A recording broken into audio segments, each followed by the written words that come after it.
Chapter 44.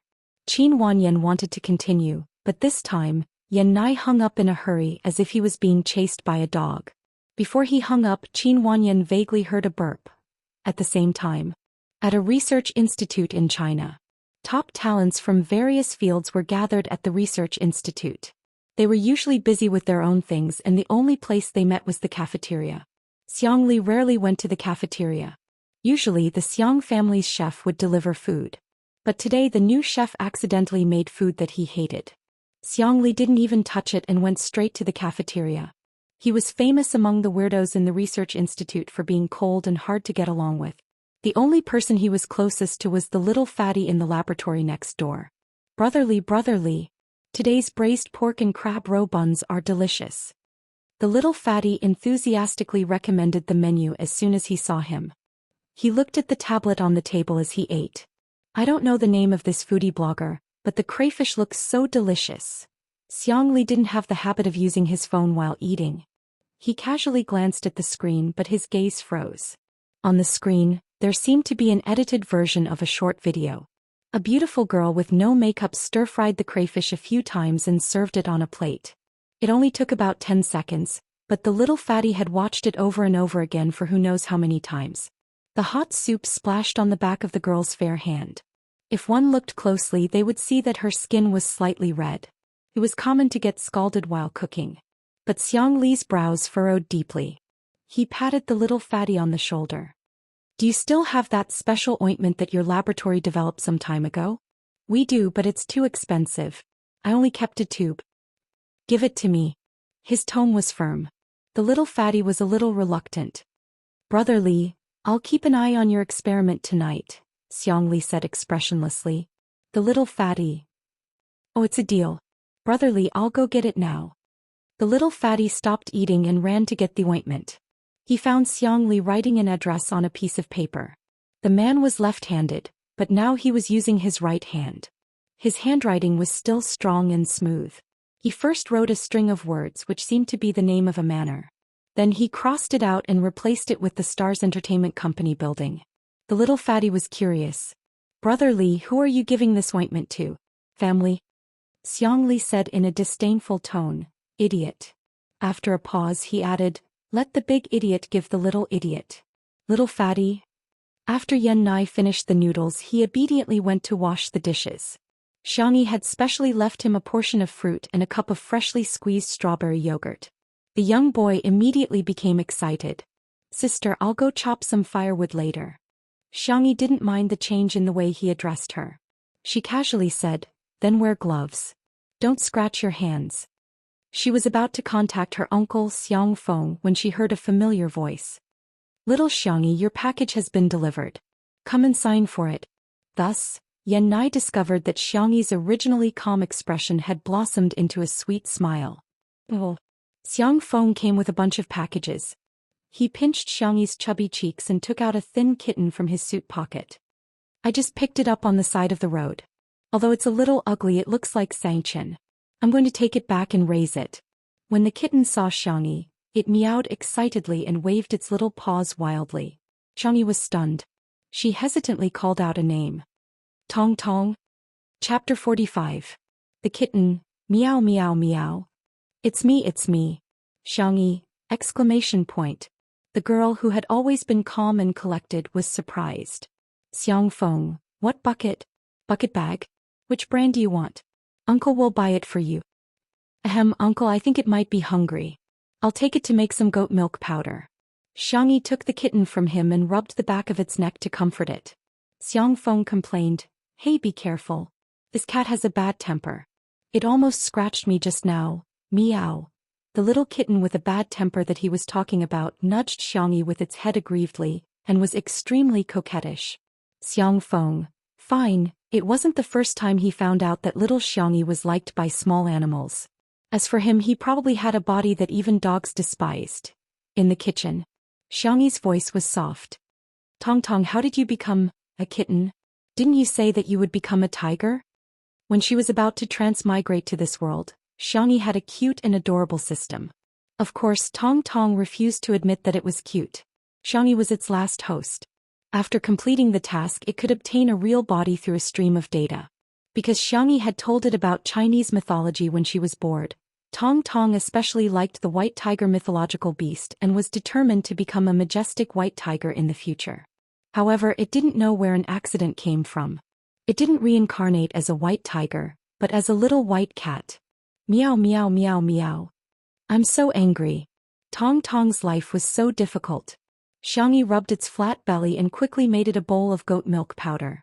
Good boy, drink some milk first. I'll make some cat food for you. Tong Tong, ah meow meow meow. I'm not a cat. Xiangyi held back her laughter and coaxed softly. Okay, we're not little meow, we're Xiao Naofu. I'll make you Xiao Naofu's food. Tong Tong, humph. That was more like it. It was not in vain for it to be reincarnated into this woman's world. Xiangyi boiled the chicken breast, egg yolk and carrots. She cut them into small pieces and put them in a clean bowl. All of them were really starving. They buried their heads in the food and were even indifferent when Xiangyi rubbed them.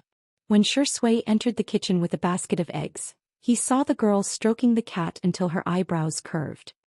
Senior Shui, Xiangyi greeted him politely. Thank you for your hard work. Shui asked gently, do you put the eggs in the fridge? Yes, the refrigeration section. Shui put down the eggs and found that Xiangyi's eyes were full of the kitten. She didn't even look at him. He licked his teeth with the tip of his tongue, suddenly feeling displeased. Is this the cat that Xiang Feng picked up? Xiang Feng had mentioned it to him when he passed by the living room earlier. Are you going to raise it? Xiangyi looked up innocently. Can I? She was worried that Shui was allergic to cat fur. If that happened, Xiang Feng would have to take care of it during the live broadcast. Shui's fingertips itched. He wanted to touch the cigarette box, but he resisted the urge. You can. He paused and said in a hoarse voice, but there's a condition. The girl's eyes flashed for a moment, then dimmed again. What condition? Tong Tong, whose mouth was full of delicious food, was the only one who raised its cat face and stared at Shui suspiciously. It felt that there was a familiar but dangerous aura on him. But eating was the most important thing. It opened its mouth and buried its face in the bowl again. Shui looked at the girl sitting cross-legged on the ground with a half-smile. Call me brother? Xiangyi was dumbfounded. Or do you want to call me uncle like Yan? Have a good weekend, good night. Chapter 46. It was already evening and the sunset outside the window was beautiful and gorgeous, creating layers of magnificent orange red. The afterglow of the setting sun shone through the window onto Shui's face, embellishing it with a layer of light. It was unexpectedly gentle. Xiangyi inexplicably thought of the first time she met Shui. At her 16th birthday party, he and Xiang Feng walked in together, his suit jacket casually wrapped around his arm. The noisy living room of the Xiang family instantly fell silent, and the crowd seemed to be bewitched as they unconsciously followed his figure. At that time he was at his most frivolous and high-spirited. At the age of 23 he won both the Best Actor and Best Actor awards at the same time. One look from him was enough to amaze everyone. The reason he became her white moonlight seemed very shallow. When she went upstairs in a dress, Shui quietly blocked her with his suit jacket. Xiangyi still remembered that the only thing she said to him was, "Thank you, big brother." Before Shui could speak, he was suddenly interrupted by Xiang Feng. "Little Xiangyi, you're messing up the seniority. You should call him uncle." The memory came to an abrupt end. Xiangyi's cherry lips moved, but she couldn't spit out the simple syllables no matter how hard she tried. She was no longer the ignorant little girl from back then, and her feelings for Shui were no longer romantic. She coughed lightly. "Senior Shui, perhaps, have you heard of mommy fans?" Shui raised his eyebrows, suddenly having a bad feeling. "Actually, I think of you as..." Xiangyi was too embarrassed to say the word zai, so she changed the euphemism. She raised Xiao Naofu. Like a cat. The little white cat who had been disturbed from eating looked fierce. "I already said that I'm not a cat, ah meow." Shui chuckled, leaned over and rubbed Xiao Naofu's head. "Cat? Sounds pretty cute." Just then Xiang Feng barged in. "Little Xiangyi, is there anything to eat? I'm so hungry." "Hey Shui, why are you still here?" Shui said, "Watch the cat." "What's so nice about a cat?" "It's so ugly." Xiang Feng muttered. Xiangyi covered Tong Tong's two soft cat ears and said seriously, "No, no, our Xiao Naofu can't hear anything." "You even named it?" "Yes, I want to raise it." Xiangyi suddenly thought of something and her clear eyes fell on Shui. "Senior, I'll raise him." "Xiang Feng, don't call me senior, call me uncle. He's of the same generation as me." For the first time in her life, Shui had a strong desire to shut others up. "Xiang Feng, no, he's older than me. Should you call him uncle or grandpa?" Shui. A certain film emperor was expressionless as he made a mental note of Feng Feng of the Xiang family. Xiang family's Feng Feng, expert at ruining the atmosphere plus stumbling block in the relationship between the male and female leads? Chapter 47. On Weibo. After all, it was the first live-streamed variety show in the country, and it was also Shui's first variety show. Hence, the discussion about two under one roof continued to be high. There were several related terms on the hot search list. #Shui's variety show, #Shui's white shirt, #Yan Nai is too cute, #more crayfish takeout orders explode, The netizens urged Shui's official Weibo account to continue with the live stream. The bored netizens began to dig into the outfits, recipes, and even the cutlery in the kitchen of Two Under One Roof was of the same style. Shui is indeed a man doted on by luxury brands. His clothes and shoes are all the latest fashion from the show sponsored by the brand, and even his watch is a private high-end gift from a certain brand. There's only one in the world. No way, you guys are way too fast. The sports bag that Shui was carrying was actually taken off the shelves? Damn it, who said that the production team of Two Under One Roof is poor? Let's not talk about how much that Immortal venue costs. Do you know what the cutlery in the kitchen is? It's the Misty Rain series of Shizhou porcelain. A set of plates alone costs thousands of yuan. I'm a graduate student in the field of cultural relics and museums. The paintings and vases in the living room seem to be antiques. All of a sudden the entire internet was shocked. Is Two Under One Roof variety show that impressive? However, more than that, it was the overwhelming number of marketing accounts that were leading the way. The female star with the surname X is uncultured, and her low standards are worrisome. Is the vase fairy delusional? The most comprehensive analysis is as follows. A prodigal can ruin a family and Xiangyi can ruin a variety show. There were countless similar posts on Weibo, and some experienced people could tell that Xiangyi was obviously being targeted. However, there were even more passers-by who were extremely disgusted with Xiangyi after reading these posts. I've lived for a long time, but the vase fairy actually has fans. Even though the crayfish takeout orders are exploding, her fans can still brag about her own cooking skills. I'm laughing my head off. How great would it be if this variety show didn't have the vase fairy? I'd be satisfied just watching Indie 24/7. The vase fairy's welcome and home have really been my laughingstock for a year. Come on, that's just a mansion used for live streaming. Is the castle her family owns as well? If there's an award for the most idiotic actress in the entertainment industry, it'll definitely go to the Xiang actress. I'm not watching anymore, I'm just going to watch Heartbeat tomorrow. That's right, isn't Heartbeat as three pairs of handsome men and beautiful women in love? Who wants to watch a retirement variety show like Two Under One Roof? Muyao TV. The PR department sent a summary of the latest public opinion online to Director Chen, the director of Heartbeat. Director Chen smiled in satisfaction when he saw that the netizens had expressed their desire to watch Heartbeat instead of Two Under One Roof. If Li Jinyu wanted to compete with them in manipulating public opinion, he was still too inexperienced. They had already made full preparations.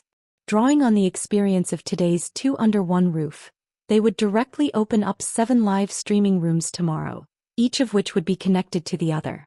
When the time came, they would create a popularity ranking to attract fans to compete and spend money.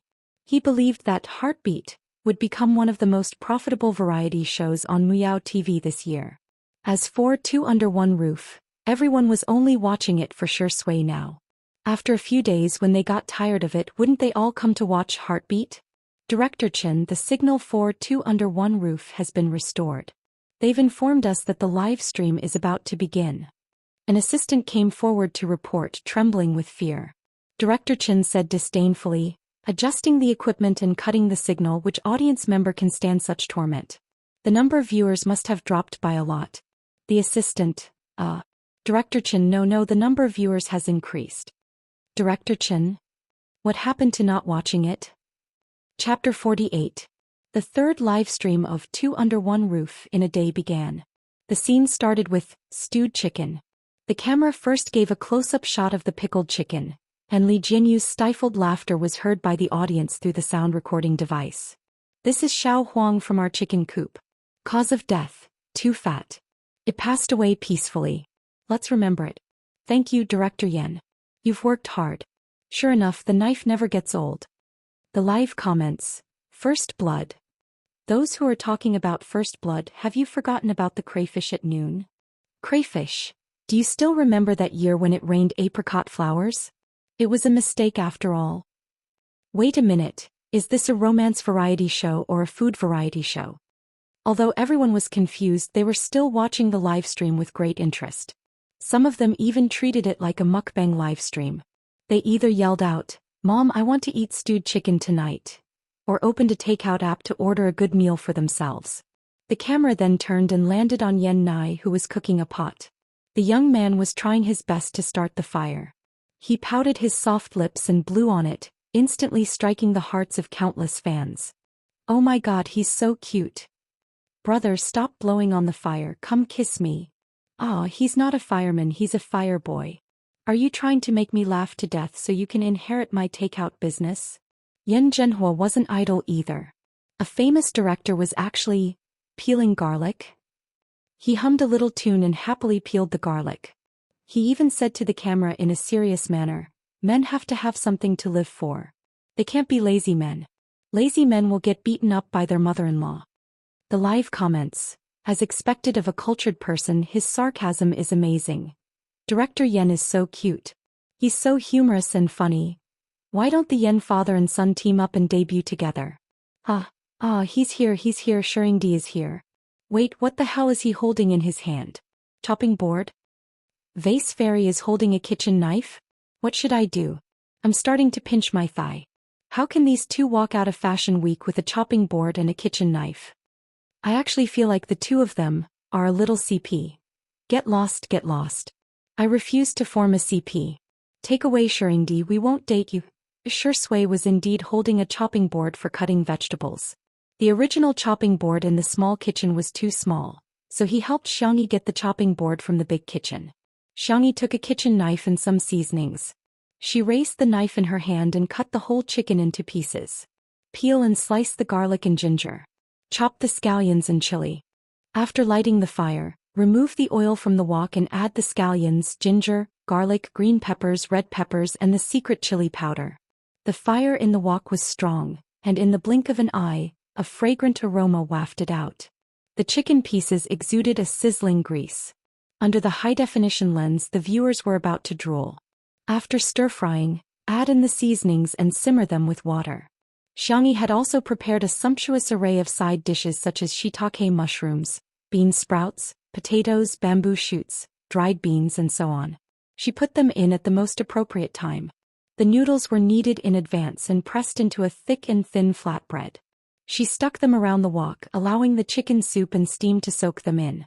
If it were anyone else, they would have been flustered by this process, but Xiangyi was calm and methodical. In front of the camera, many viewers sighed from the bottom of their hearts. The Vase Fairy was a little too dramatic and stupid, but her cooking was still quite pleasing to the eye. Yan Nai swallowed and couldn't help but ask, "Xiangyi sis, what are we eating tomorrow morning?" Xiangyi thought for a moment. "Let's go to my family's farm tomorrow to get some fresh milk and make fried milk?" The live comments. Even through the screen, I feel embarrassed for the Vase Fairy. W. Do you think the whole world is your home? Your family's farm? Sister, can you be more shameless, please? Asterisk good night. Chapter 49. The comments section was once again in an uproar over Xiangyi's words. Someone weakly posted, "My college classmate is at the live broadcast site. I heard that it's Xiangyi's home. She offered to be the live broadcast site." Unfortunately, there were just too many comments. This comment was like a drop of water that fell into the ocean. It didn't even cause a splash. The earth pot chicken needed to be stewed for a long time before the flavor would enter. The Yan father and son eagerly waited by the pot. Even though Xiangyi repeatedly said that even if the fire was extinguished, the temperature of the firewood would be enough to cook, they still didn't move an inch. One old and one young, their cravings were obvious. Is there any more sour plum soup from lunch? Yan Zhenhua swallowed. This chicken will be salty if you eat too much. Yan Nai, Coke is fine too, add some ice. Xiangyi found it funny, her eyebrows slightly curved. There's sour plum soup and Coke. There's also some plum wine I brewed before. Director Yan, would you like to try it? Yan Zhenhua's eyes lit up. You know how to brew wine? Then we're in for a treat. Not really, plum wine is quite simple to brew. Xiangyi modestly said and got up to get the wine. Tong tong. Xiao Naofu had already taken a bath and dried its fur. It had transformed into a soft and adorable kitten, walking lazily as if it was patrolling its territory. As soon as it entered the scene, its cuteness attracted many viewers. Li Jinyu acted as a narrator and explained, "This is the cat we picked up this afternoon. Its name is Xiao Naofu. Ah, it's a kitten. I want to rua it. Such a cute cat, I can sit 10 of them to death. Baby, what color of sack do you like? Where can I pick up this cat? Waiting online, urgent." The photographer generously took a few close-up shots of Xiao Naofu. The proud and arrogant cat walked around on its short legs and stopped at Shui's feet. Meow. Xiao Naofu looked up curiously, feeling that there was a familiar aura on Shui's body. Could it be that he was also a fast transmigrator? Impossible. Before it was reincarnated, it had looked up information about this world. Xiangyi was the only fast transmigrator. I didn't expect this. My head hurts. Shui lowered her peach blossom eyes, picked up the back of Xiao Naofu's neck and gently stroked it a few times. The man and the cat looked at each other. The scene was beautiful and harmonious. Ah, I want to be held in the palm of my brother's hand too. I'm planting lemons online. I'm dying of jealousy. I'm not as good as a cat. Shuringdi is too gentle. What a perfect man. My hand fetish is about to have a nosebleed. Xiao Naofu was enjoying this human service when it heard the sound of footsteps. Its cat ears twitched and it suddenly cried out, "Meow meow meow." Xiangyi heard its cry and hurried over. She put down the tray of drinks, took Xiao Naofu from Shui and stared at him warily. Xiao Naofu snuggled in her arms and whined in a coquettish voice, as if it had suffered a great grievance. Xiangyi took 2 steps back with it in her arms. "Senior, don't bully it." Shui raised her eyebrows. A thought popped up in his mind. It's just a cat, how can it be more important than me? In the live stream. Is this the legendary green tea cat? Is it an illusion? Xiao Naofu seems to be competing for favor. Why do I see a trace of grievance in Ingdi's eyes? Shui's thin lips moved, wanting to explain, but Xiao Naofu meowed again. Xiangyi softly coaxed, "Be good, I'll take you to see the new cat bed, okay?" Xiao Naofu, meow, Shui. Very good, the case was solved. He really wasn't as important as a cat. Chapter 50. The cat bed was delivered by Xiang Feng. It was a red ingot shape, fluffy and soft. Xiao Naofu jumped into it and couldn't help but roll around happily. It seemed that Xiangyi doted on it quite a bit. As for that man with peach blossom eyes, don't think he can steal Xiangyi's love just because he's good-looking. However, why does he have that familiar scent? I'll have to find out when I have the chance. Under the expectant gazes of the Yan father and son, dinner was finally served. Yan Zhenhua personally scooped out the dishes and found the largest basin in the kitchen. The netizens watching the live comments exclaimed that the famous director was so down to earth. He took out a few pancakes and left the rest in the pot to keep warm. The side dishes were a few exquisite side dishes, including Xiangyi's fresh salad, pickled pickles and pickled radishes. Okay, let's eat then. Yan Zhenhua shamelessly picked up a piece of chicken for himself. The chicken was a free-range chicken and its meat was firm and delicious. Stewing it in the pot made it even more delicious. Apart from chili, there were no other seasonings which highlighted the freshness of the dish. He then took a sip of plum wine. The wine was strong and fruity, mixed with a sweet and refreshing taste. It was simply amazing. Shui picked up some vegetables and tasted them. Whether it was the bamboo shoots or dried beans, they were all soaked in the chicken broth. They were fragrant but not greasy. Then a spicy taste bloomed on the tip of her tongue, spicy but not dry. He especially liked shiitake mushrooms, which had a smooth and tender texture that was even more delicious than chicken. Yan was even more delicious. He took a bite of pancake, a mouthful of meat and a mouthful of vegetables. As he ate, he even learned to tear the pancake apart and stuff it with meat and vegetables, imitating Rugiamo. This is a King food show. Smile smile. I'm going crazy. I'm eating when I'm about to cook and I'm eating when I'm eating. My stomach is round. Are you fighting? Are you arguing? Are you in love? Why are there no elements? You only know how to eat. Forget it, I'm going to cook some instant noodles too. The program team was surprised to find that as long as it was mealtime, the comments in the comments section would be surprisingly harmonious. Even Xianxia was rarely scolded. Li Jinyu's expression changed from absent-mindedness to sudden realization. Damn, he finally understood the real reason why Father Shi recommended Xianxia. What love? It doesn't exist. It was all for a mouthful of food. Also, Xianxia's cooking skills were really good. Perhaps she could use this to clear her name. Not to mention gaining fans, it shouldn't be a problem to reduce the number of haters. Everyone's attention was on the dining table. Only the people in Xiangyi's live broadcast room noticed that she didn't eat at the table. Instead, she scooped up a bowl of ground pot chicken. The side dishes were also placed on a small plate and placed on the tray. Someone curiously asked in the bullet screen, "Is it for the manager again?" However, while Xianxia was walking towards the villa, the cameraman stopped outside. "Everyone, are you giving it to your manager? Why can't we film it? It definitely doesn't matter if the manager is on camera, but if it's someone else, they probably won't take random photos." Everyone expressed their understanding, but after Xianxia used facial recognition to open the automatic door, a slender man's figure flashed across the screen. "Everyone. Her manager isn't that tall, he's not her manager. Isn't the vase fairy desperately trying to seduce Shengdi? But why is she delivering food to another man behind Shengdi's back? I have a bold idea, could it be that she's a sugar daddy?" Chapter 51. One of the unsolved mysteries in the world was probably the speed at which rumors spread. Soon Xiangyi's live stream was filled with countless onlookers. "Where's Sugar Daddy? Why is it so dark? Didn't they say the vase fairy was meeting a wild man on a variety show? She's so sneaky, there's definitely something wrong. This fickle woman, she can't even carry our Shengdi's shoes. Sister E is just delivering food. You guys keep talking about Sugar Daddy. Are you guys crazy trying to find a sugar daddy? Hee, sorry, our sister E is beautiful on her own, but your Shengdi is enjoying every meal. If you don't think he's worthy, tell him not to eat." The actual situation was, in the living room, Xiang Feng rushed over like a mad dog and opened his palms for Xianxia to see. "I washed my hands." The Xiang family had always been low-key. Although Xiang Feng ran an entertainment company, he rarely showed his face. No matter how popular the live variety show was, he was too lazy to join in the fun. He stayed here just to eat his little niece's dinner. "Okay, let's eat. Is it okay if you don't go live?" Xiang Feng asked as he ate. The heat made him snort. "I heard the results are pretty good.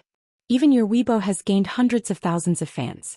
Xiangxia had been recuperating recently and couldn't eat too much greasy food. Plus, her stomach wasn't good, so she had a bowl of millet porridge for dinner. Xiao Naofu was eating its exclusive cat food, a few peeled prawns and a small ball of pumpkin. The girl drank her porridge unhurriedly and said faintly, "No one should notice that I'm not here." Xiang Feng thought about it and agreed. Apart from cooking, his little niece really didn't have much of a presence on this live variety show. He thought it was because she didn't have a sense of variety, but from her tone, it was probably intentional. Little did he know, there were too many bored netizens these days. The comments section of Xiangyi's personal live stream was full of curses, gossip and chatter. It was very lively. The number of viewers even reached a new peak for the day. "Are you really going to leave the industry? But you even signed an agreement with Xianxia to enter the entertainment industry." Xianxia was Xiangyi's elder brother. The law firm under his name was one of the top in the country, and he was also one of the best in the industry. Xiangxia stopped eating her porridge and looked a little helpless. "What agreement? I'm not sure about the specifics, but there are a lot of loose ends. Something like you can't let anyone know about your relationship with the Xiang family, and you can't accept any more pocket money from your family." Xiang Feng tasted the sour plum soup and plum wine. He preferred the sweet and sour plum soup, so he took a few big gulps. Xiangyi frowned. How could a lawyer at her brother's level sign such a childish agreement with her? Her heart skipped a beat. Could it be that Big Brother knew that she wasn't her in the past year? Uncle, where is Big Brother? He's overseas. He recently took on an IPO case and is quite busy. I don't think he'll be back for a month. Xiangyi wanted to make a video call, but she held back. It was better to ask him face to face. Xiang Feng finished his meal quickly and waved Xiangyi back to her live stream. Xiangyi returned to the pavilion with a lot on her mind. The three men were almost done with their meal. Yan Zhenhua was egging Shi Sui on to perform. Shi Sui's long legs were resting on the ground lazily, and he only smiled gently. He didn't agree or refuse. The dim light in the pavilion cast a gentle glow on his face. When he saw Xiangyi, he said in a low and hoarse voice, "Xiangyi, he bullied me." Coupled with his helpless expression, it could be said that he felt wronged, helpless, and pitiful. Shi Sui. Hey kitty, when it comes to acting, I'm a professional, okay? Good night. Chapter 52. Xiangyi was speechless. Has Zai been wronged? She subconsciously took out a piece of candy and said in a gentle voice, "Be good, don't cry." The countless viewers in the live stream were speechless. Li Jinyu and Anan were speechless. The Yen father and son who were sucking on the chicken bones were speechless. Woman, what are you saying? Do you think Shi Yingdi is a child? Unexpectedly, Shi Sui's peach blossom eyes landed on Xiangyi's palm. The young woman's hand was small, fair and soft, and the lines on her palm were clear. Lying quietly was a piece of white chocolate with a strawberry filling. For me. Xiangyi's expression stiffened for a moment. Oh no, I promised Anan to keep my distance from him. However, she was used to coaxing people and didn't control her hands or mouth just now. Since she had already coaxed him, it would be unreasonable to deny it now. She nodded and said, "This is delicious. Try it, maybe you'll feel better." In the dead silence there was a tearing sound. Xiangyi wanted to help the Buddha to the end and coax her child to the end, so she tore open the candy wrapper. Everyone was speechless. Woman, don't you think you're too good at this? Shi Sui froze for 2 seconds before taking it indifferently and taking a bite. The sweetness and sourness of the strawberry and the fragrance of the chocolate blossomed on the tip of her tongue. He curled his lips and said, It's delicious." The man smiled casually, making the surrounding scenery come alive. It turned out that there were people in this world who didn't need to fight for the center position. That was because he was at the center of the light. In the live stream, Shi Sui's fans, the Shi Sui sisters, were about to go crazy. Indeed. The vase fairy is after our brother. Damn it, Xiangyi is such a scheming woman. She might as well write a guide to flirting with men. Boo-hoo, our Shi Sui Zai is so gullible. Just a candy and he's smiling so beautifully. Mommy won't allow it. Yan Zhenhua realized that the atmosphere had become a little pink, so he coughed and played the role of moderator. Xiangyi, do you have any talents? Anan's vision suddenly darkened. Director Yan, oh Director Yan, are you trying to save the show or ruin it? I'm afraid you haven't seen Xiangyi's previous dramas. She's an eyesore. It's fine if she doesn't have the talent, but she can't even be bothered to memorize her lines. She just counts down to 12:34 for the post-production to dub. Later on, she took the route of a variety show star. She didn't know how to sing, dance, or make jokes. She would cry if she was slightly tired, cry if things didn't go her way, and cry if she was slightly wronged. Although it was a bit harsh to say that she was a cancer in the industry, that was indeed the case. He tugged at Li Jinyu's sleeves, put his hands together and shook them. He wanted to ask her to help Xiangyi out of this predicament, but he heard the girl say, "Does an instrument count? I know a little about it." Yan Zhenhua laughed and said, "Of course." Xiangyi was not bashful. She said generously, "I'll go get it." After she left, Yan Zhenhua chatted with the audience about an interesting matter. Didn't Shi Sui star in a TV series before? Yes, the one that won the Best Actor award. Of course, there was a banquet and a competition of musical instruments. In fact, most of the actors present didn't know how to play musical instruments, but everyone had to perform a very enjoyable and moving performance. The audience interacted with each other. Yan Zhenhua. When Xiangyi's performance is over, everyone cheer her up. Let's not hurt the little girl's heart. Yan Nai said bluntly, "What if her performance is terrible?" Yan Zhenhua resisted the urge to roll his eyes. How did I give birth to such a straight son? When I was your age, the love letters I wrote to your mother were 1/2 meter tall. Chapter 53. You. Yan Zhenhua gritted his teeth. Just remember this. Xianxi's performance is the best in the world. Remember to compliment her more later. Yan Nai scratched his head. How should I compliment her? Just forcefully compliment her? Sure, Sui. I suggest you turn off the mic instantly. Little brother, you won't be able to find a girlfriend if you continue like this. 23,333. Ah, I'm dying of laughter. So sure, Sui, is this fun to play with? Director Yan's expression now looks like this emoji pack. I can't watch anymore. JPG. While they were talking, Xianxia returned with a musical instrument. At first glance, the instrument looked a bit like an eru. It had a head, a neck, and a body. The red wooden neck looked antique and charming. The people who hated Xianxia in the livestream quickly rushed to comment. I thought it was awesome. That's it? What kind of crude thing is this? Is this toxic?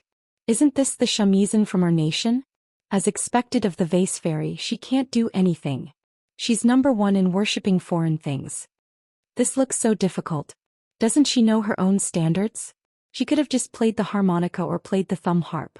Why did she have to do such a fancy thing? The next second, Yan Zhenhua exclaimed, Is this a Xianxia? After work he liked to go to a tea house to listen to opera. The instrument looked very familiar, but he wasn't 100% sure. Xianxia nodded. Do you have a song you want to listen to? Yan Zhenhua usually listened to a lot of songs, but he really couldn't think of a name. He smiled and said, Whatever, you can improvise. I'll embarrass myself. As soon as she finished speaking, the girl's slender fingers landed on the strings. A traditional song began to play, and the unique thick and bright timbre immediately pulled people into the smoke and fire of the mortal world. Yan Zhenhua originally thought that Xianxia was just casually learning, but after listening to a short section he realized that this girl's standards were not ordinary. There was a clear difference between the level of the accompaniment master and the little apprentice in the tea house. In his opinion, Xianxi's level was on par with those experienced masters. Yan Nai stopped talking and stared straight at Xianxia. When she was serious, it was as if she was wearing a light filter. Yan Nai's ears quietly turned red again. Anam was also dumbfounded.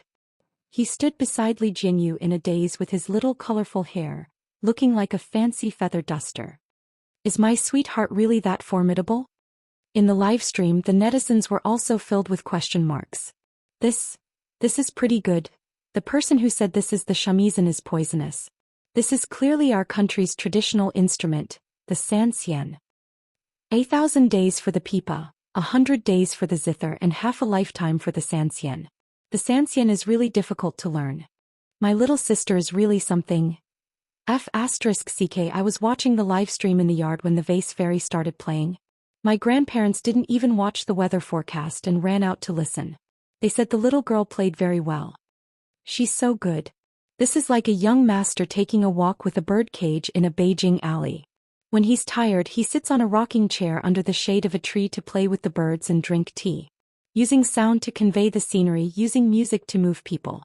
You guys keep calling her a vase fairy, but she's clearly a treasure girl. I'm a fan now. The netizens who had attacked Xianxia at the beginning all had expressions that were more interesting than the one before. This was indeed a large-scale face-slapping scene. However, Xianxia wasn't slapping her own face, but the frogs at the bottom of the well. Chapter 54. In the middle of the song, the girl's finger technique changed from a folk song to an ice river. The sound of the zither was sometimes far and sometimes close, sometimes fast and sometimes slow. Her finger technique was so fast that it was dazzling.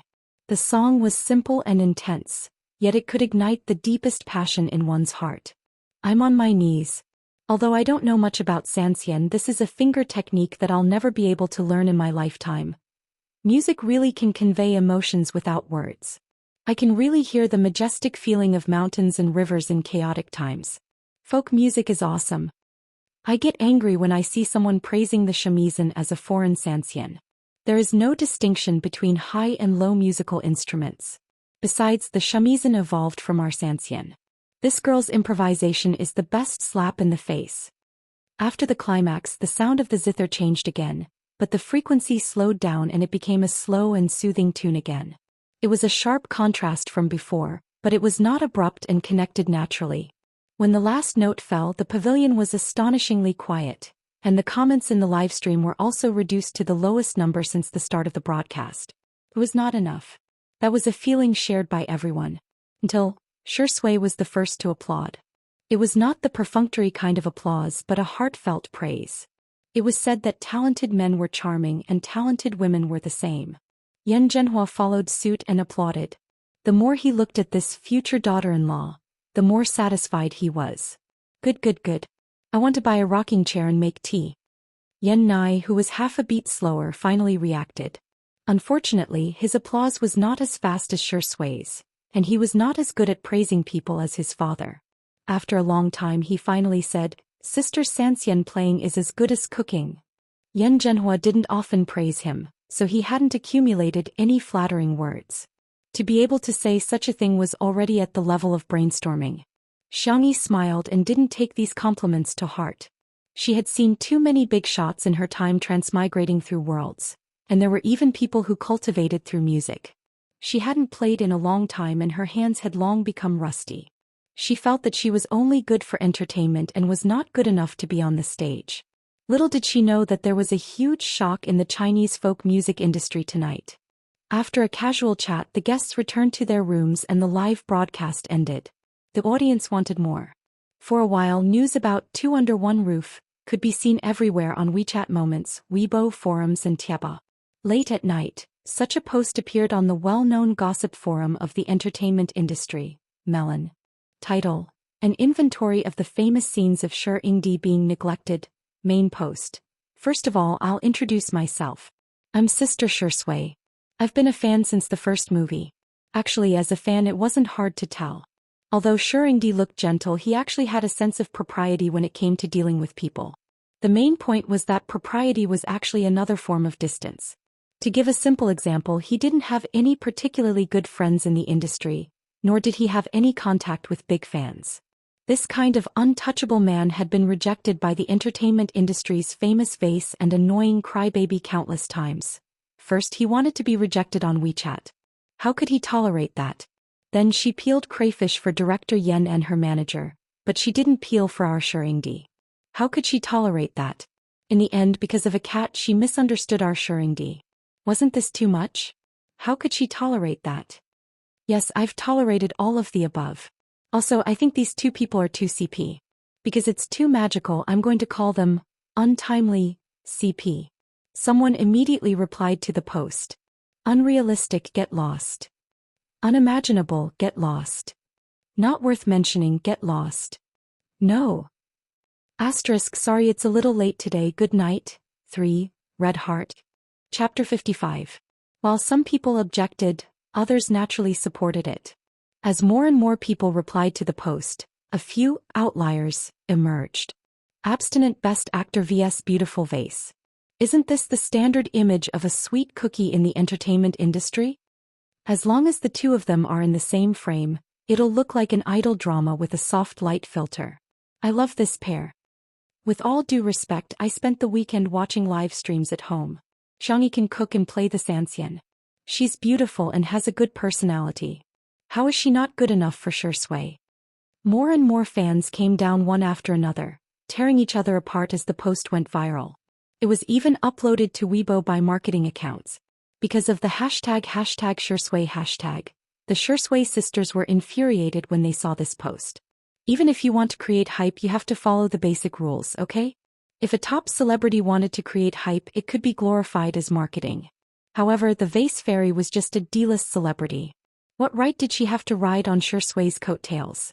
Most of the Xianxia sisters were more mature and urged everyone to stay calm and not look at the vase fairy. However, there were also some agitated fans who ran to Xiangyi's Weibo to flame her passionately. Do you think you're worthy of being a CP? F***C. What do you mean by standing aloof from worldly affairs? If you don't fight, why don't you just quit the show? Two Under One Roof would look better without you. Our brother has actual achievements, box office, awards, luxury endorsements, and the cover of the 4 major magazines. What do you have? Cooking? What a joke. How many female seniors have shed tears, sweat, and blood in exchange for a day when men and women are equal?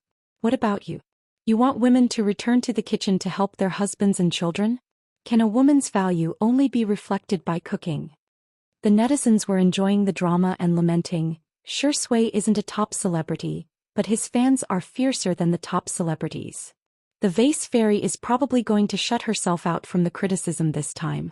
Maybe we won't be able to see her on the live stream tomorrow. Someone posted, speaking of which, isn't the vase fairy going to make fried milk tomorrow morning? I want to see if it's delicious. This sentence resonated with many people.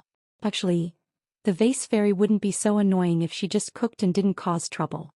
At this point, Xianxia was equivalent to the chef in Two Under One Roof, in the minds of the majority of netizens. While the scolding war was in full swing, a well-known music critic in the country suddenly posted on Weibo. Ishi Grey Turtle Dove V. I haven't posted in a while. Many fans and friends are very concerned about my recent situation. I'll explain it here. A few days ago my father was ill.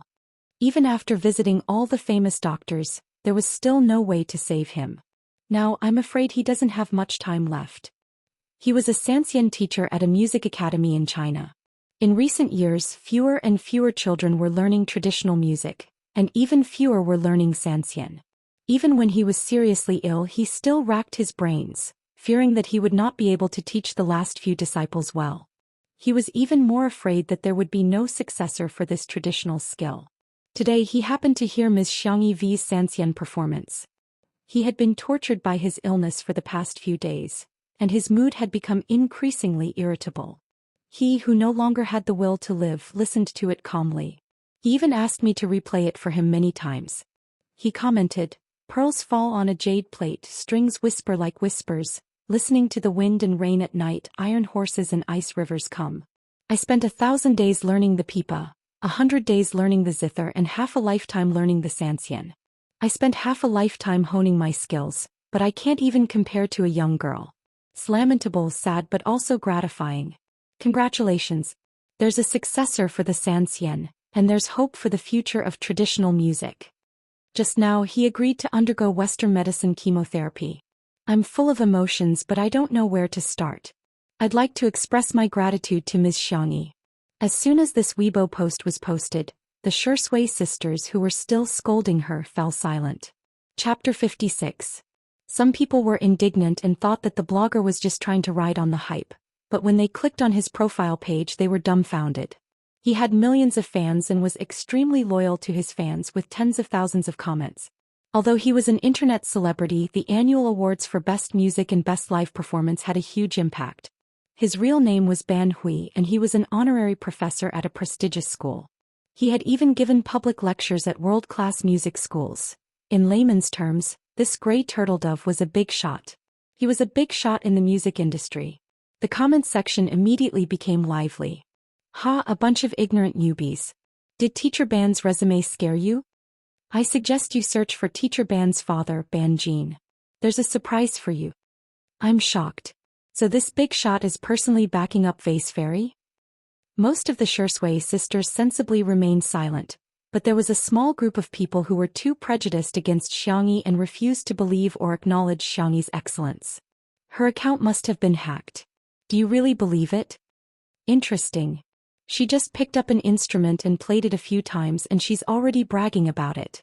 How much money did Vase Fairy spend? I really don't think she's that good at playing. Although I don't know much about it, I think she's quite an amateur, she just plays a little too fast. I don't know much about 3-string or 4-string instruments. What's so great about folk music? If it's really that good, why do all the children go to learn the piano and violin? These comments were nothing compared to the level of arguments between fans.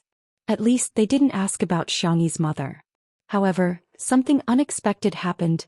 Grey Turtle Dove replied with more than a dozen comments. Her account wasn't hacked. Not a single cent was confiscated. Art is a skill. But it's only about skill, not art. Ms. Xianxia's performance is smooth and natural. I think it's already at the level of art. It's one's freedom to learn Western instruments or folk instruments. But since you can recognize the excellence of Western instruments, why is it so difficult to admit that folk music is excellent? Immediately afterwards, the granddaughter of the famous three-string performance artist, Old G, also reposted on Weibo. My grandma asked me to ask if big sister Xianxia V is interested in quitting the entertainment industry and coming to our school to be a music teacher. The pay will be good.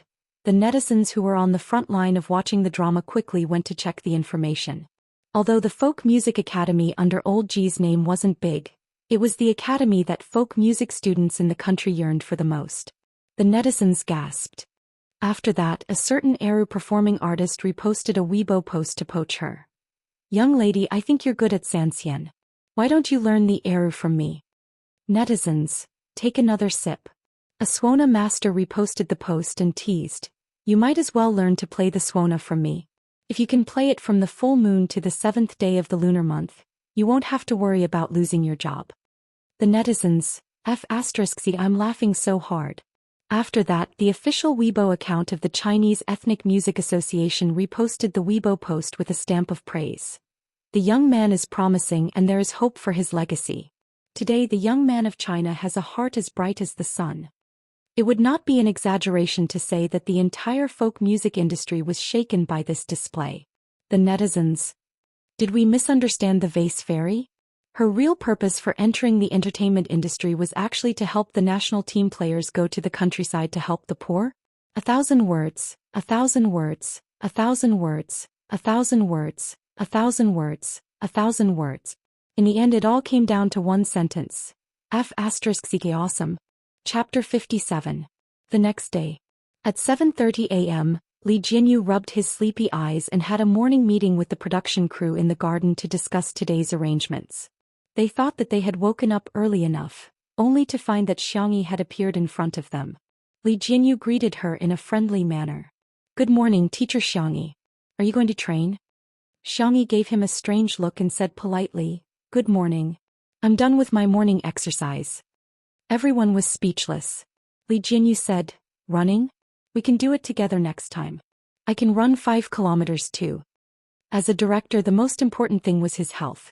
He also liked photography and it took a lot of strength to carry a heavy machine for an hour or two without moving. Xianxia said, No, Tai Chi, I practice swordsmanship occasionally. Everyone was speechless. Is it the kind of Tai Chi and swordsmanship that old people in parks practice? Li Jinyu laughed dryly. Teacher Xianxia, you're really in good health. Xianxia asked, Are you hungry? Breakfast is ready. But I made breakfast for you guys. Xianxia looked at the time on her sports wristband. It's about time. The number of people is still the same as yesterday, right? There's enough food.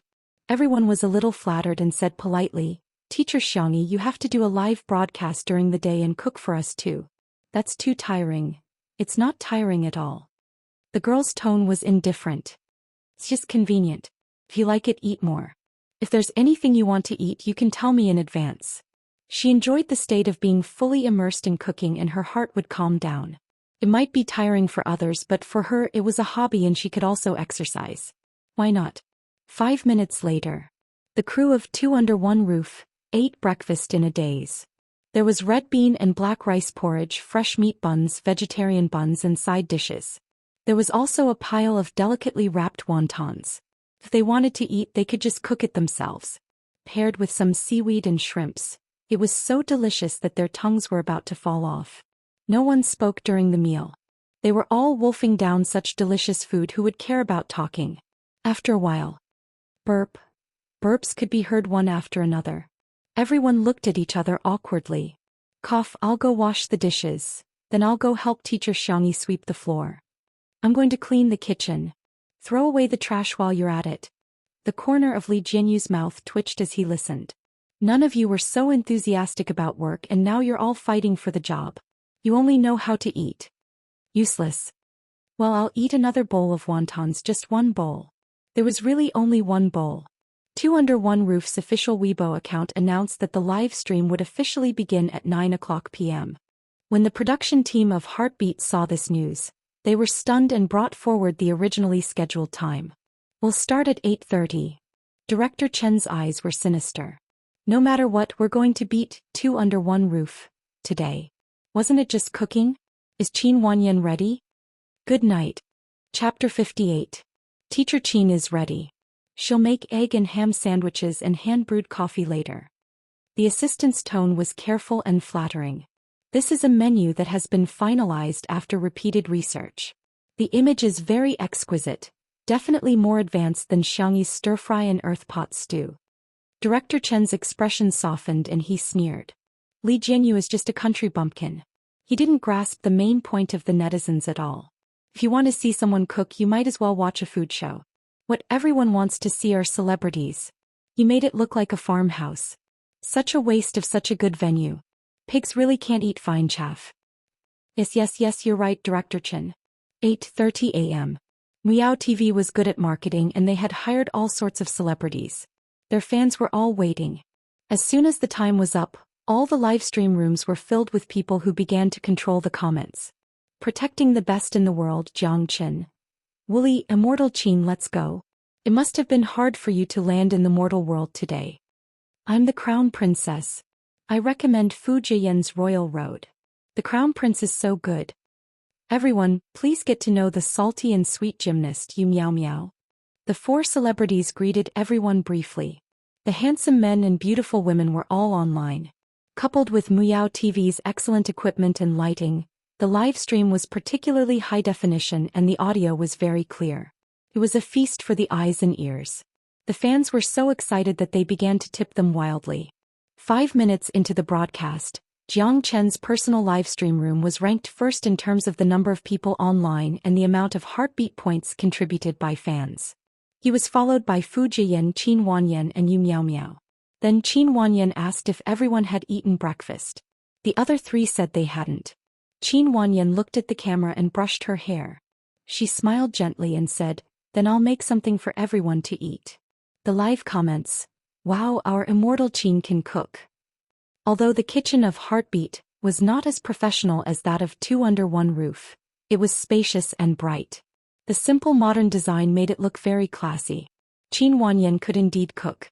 Her ancestors were imperial chefs, and her uncle even opened a famous chain of gourmet restaurants in the country. She had studied abroad since she was a child and had gradually gotten used to Western food. She didn't know how to cook Chinese food, but she was good at Western food. The eggs and ham were fried in a delicate retro pan, and the toast was baked in a toaster. Then a thick layer of tomato sauce was placed on top of the toaster.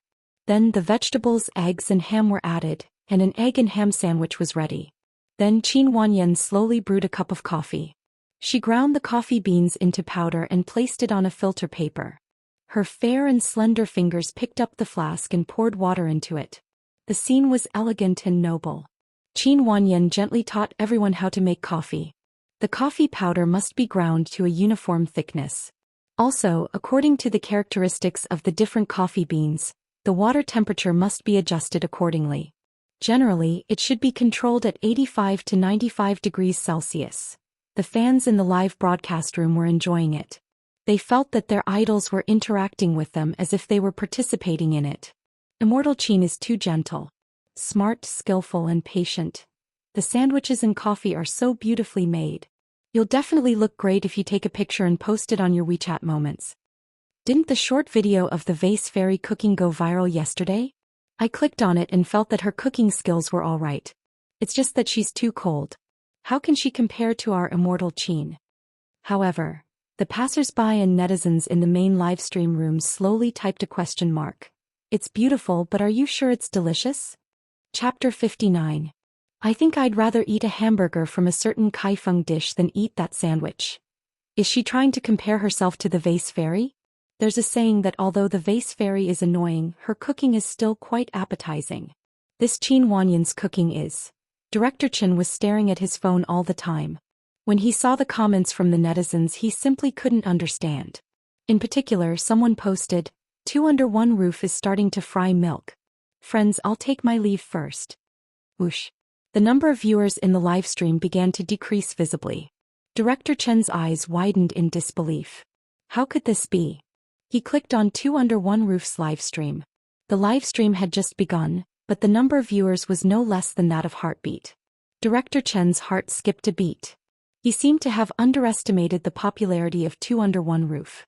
The milk cake had been prepared by Xianxia in advance. It was mixed with corn flour, fresh milk, salt and sugar to taste. After simmering, it was placed in the refrigerator to be frozen. The girl was still barefaced. Her expression was calm and her temperament was calm, as if no noise in the world could affect her focus on the ingredients in front of her. The tender white and delicate milk cake was dipped in flour, baking powder, MSG and other crispy paste, forming a perfect parabola as it fell into the pan of oil and swam happily. Xianxi's movements were swift and it didn't take long for the pot to be ready. After scooping it out, she sprinkled some white sugar on it. Li Jinyu picked one up and the cameraman, old Li, knowingly gave it a close-up. The surface of the milk cake was a light golden yellow, fragrant and delicate. With a click, he broke it open. The custard in the core was soft and tender, and when he pinched the crispy outside, the custard inside would shake gently and become bouncy. The comments in the live stream. "Oh, I want to eat it. I can smell the aroma through the screen. The cake is so cute, how can you pinch it? Just one plate? As a milk lover, I feel like I can eat a whole basin of it alone." After washing up, the first thing Yan Nai did was to go to the kitchen.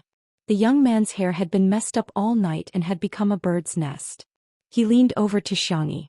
"Sis, is it done?" Xianxia blocked the camera for him. "Children with messy hair can't eat breakfast."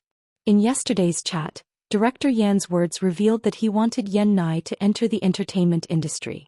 She didn't care, but her beautiful brother still had to pay attention to his image in front of the camera. She didn't want someone to take an ugly photo of him and use it against him. Yan Nai froze for a moment, then shyly scratched his head. I don't know how to do my hair. Yesterday it was the brother from the barbershop downstairs who helped me blow dry it." Xianxia thought for a moment. "Go look for Anan. He's quite good at doing hair." "Oh, okay. Wait a minute." Yan Nai turned around. His mouth was suddenly stuffed with fried milk, accompanied by the girl's gentle coaxing. "Obedient children will be rewarded." Xiu, Yan Nai even forgot to chew. The redness spread from the tip of his ears all the way to his neck. "She fed me. Does she like me?" The young man blushed and his heart raced because of his imagination. He ran out of the kitchen and bumped into a slender figure. It was Shui. The man had changed into a casual sports outfit today. He was wearing a white hoodie and blue jeans, looking fresh and clean like a student. "Watch where you're going," he reminded. Yan Nai looked around. Seeing that there were no cameramen, he carefully and happily said, "Uncle, big sister is feeding me." Chapter 60. The handsome man's expression didn't change as he raised his eyebrows. His peach blossom eyes seemed to be smiling, making him look like a sly old fox. "Is it delicious?" The innocent young boy said shyly. "I ate it too quickly and swallowed it before I tasted it." Shui's maturity and calmness made him subconsciously feel that he was someone worth trusting and confiding in. "I think my sister is so gentle. She blocked the camera for me and even let me go to her manager to get my hair done." Shui smiled and patted his head. Yan Nai smiled foolishly. "Uncle, you're very gentle too." Shui smiled kindly. "Uncle, do I look old?" "Tisk, you're already an uncle at the age of 27. Next year you'll be called grandpa." Shui sighed. Yan Nai quickly waved his hand. No, uncle, you're not old at all." "Oh no, brother. Brother Shui." A certain fox didn't feel guilty at all for tricking a child and said gently, "Go get your hair done. Make it more handsome so you look better on camera." "Hey, thank you, uncle." "Brother." Yan Nai wasn't sure if it was an illusion, but he felt that after he called him brother, Shui's gaze inexplicably became much kinder. Shui entered the kitchen and the camera immediately pointed at him. The man had a good sense of the camera and smiled slightly. "Good morning." The comment section of the live stream instantly exploded. "Good morning, brother." "Good morning, hubby." Those who call him hubby, please have some self-respect. This is my man, okay? Doghead. Xianxia looked back and met the man's gaze. "Good morning." Shui's smile deepened. "Morning." Shui walked over with his long legs. "Do you need help?" "No, the food is ready. There's fried milk, fresh meat, wontons and vegetables. I'm going to squeeze some juice for the child. Senior, what would you like to drink?" Shui helped her put the breakfast on a wooden tray. He was familiar with it and didn't put on airs at all. "Can I still order without a little red flour?" Xianxia was slightly startled. Only then did she remember what she had said to Shui yesterday. Collect 5 flowers and you can order dishes. She chuckled. She didn't expect Shui to take her words seriously. Senior can have special privileges. Shui, coffee then. Xiangyi nodded. I'll squeeze the juice first. Shui lowered her eyelids and took the initiative to serve breakfast. Squeeze some juice for Yan Nai first. He said that he had special privileges, but the priority was given to someone else. He was very unhappy. In the Heartbeat livestream room, Qin Wanyan finished making breakfast. The live broadcast room was filled with question marks, because she had only made one sandwich. What's going on? Don't tell me the 4 adults are only eating this one piece? The 4 of them each cut a piece and drank a small cup of coffee before finishing their breakfast. Yu Miao Miao only ate 2/3 of her piece before putting it down. She said apologetically, I'm going to start filming soon. The director told me to lose weight. Although she was a gymnast, Yu Miao Miao was already semi-retired. Currently, her main focus was on the entertainment industry. Jiang Qin had a cold personality, but he was very diligent. After eating, he took the initiative to wash the dishes. Fu Jian was a better person. He praised Qin Wanyan's breakfast to the skies. Wanyan's cooking is amazing. As expected of someone who studied abroad. It feels like we're on vacation by the Seine River. The live comments. Is this the true appetite of a celebrity? Let's not talk about the female celebrity, but 2 grown men eat this much for breakfast? Extra. It's time to eat next door. There's fried milk juice and the wontons are filled with fresh meat. Asterisk recommended tickets and arranged to go to Liao. There's one more update. It'll be late, so I'll say good night in advance. Chapter 61. All of a sudden, the netizens in Heartbeat Bar's livestream began to waver. On one side was a bland and tasteless sandwich, on the other side was a crispy and golden fried milk. On one side was a bitter black coffee, on the other was a sweet and refreshing new fruit juice. F***ck. Only children could choose. Of course, adults would choose to watch it on their phones and tablets. Countless netizens happily made their decisions. In 2 Under One Roof's livestream, the fried milk was crispy on the outside and fragrant on the inside. It was crunchy on the inside and melted in the next second. It had a numbing and beautiful texture. He finished one in 2 or 3 bites. If he had eaten too much, he could use his chopsticks to get rid of the grease. The steaming wontons were round and the soup base was chicken soup. The oil was skimmed off and a small handful of shrimp skin and seaweed were sprinkled on top. It was extremely delicious. The fruit juice was the simplest orange juice with a little honey seasoning. Served in a transparent glass, it was beautiful and delicious. Even though he repeatedly told himself not to eat too much for breakfast, Yan Zhenhua still ate until he was full. With a full stomach, he began to fantasize about the beautiful scene after Xiangyi married Yan Nai. Tee, I probably won't be able to lose weight in the future. Yan Nai couldn't stop eating either. The young boy ate 2 full bowls of wontons and the tip of his nose was sweating. The live comments. This is what I call eating. It smells so good. I feel like Miss Xiangyi's culinary skills don't need to be praised at all. Look at Director Yan and her brother's bowls, they're so clean. 23333. Why isn't Shuringdi eating? Is it not to his liking? Shui doesn't like to eat breakfast. It's an old problem. If he eats too much, he'll feel nauseous. His fans have been heartbroken for many years. Someone also complained, isn't the vase fairy going to make coffee? Qin Wanyan made hand-brewed coffee. She's not going to make instant coffee to send Shuringdi away, is she? As soon as this comment floated past, the camera in the main livestream cut to the villa. The room was slightly smaller than the kitchen, but it had a water heater, coffee machine, bean grinder, refrigerator and other equipment. F***ck? So professional. Hee. Does the vase fairy know how to use such high-end equipment? Can she afford to pay for it?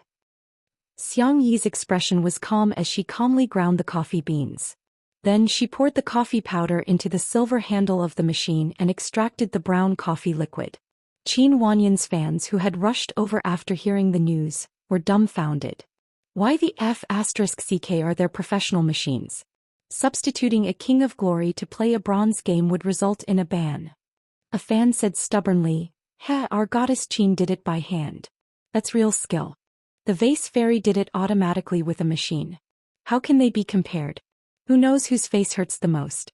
Just as the bullet screen floated past, Xianxia began to pump milk. She easily used the steam tube to make the milk bubbles, and the girl poured the milk bubbles into the coffee cup with her slender white hands. She shook her wrist up and down, and in the blink of an eye she turned into a lifelike kitten. All the netizens. It feels like she's just casually pulling flowers. You call that an amateur? Go to a coffee shop and see if someone can pull it out for you. You'll know. Hey, I'll return this to a certain fan. Is there even a comparison? Who knows whose face hurts the most?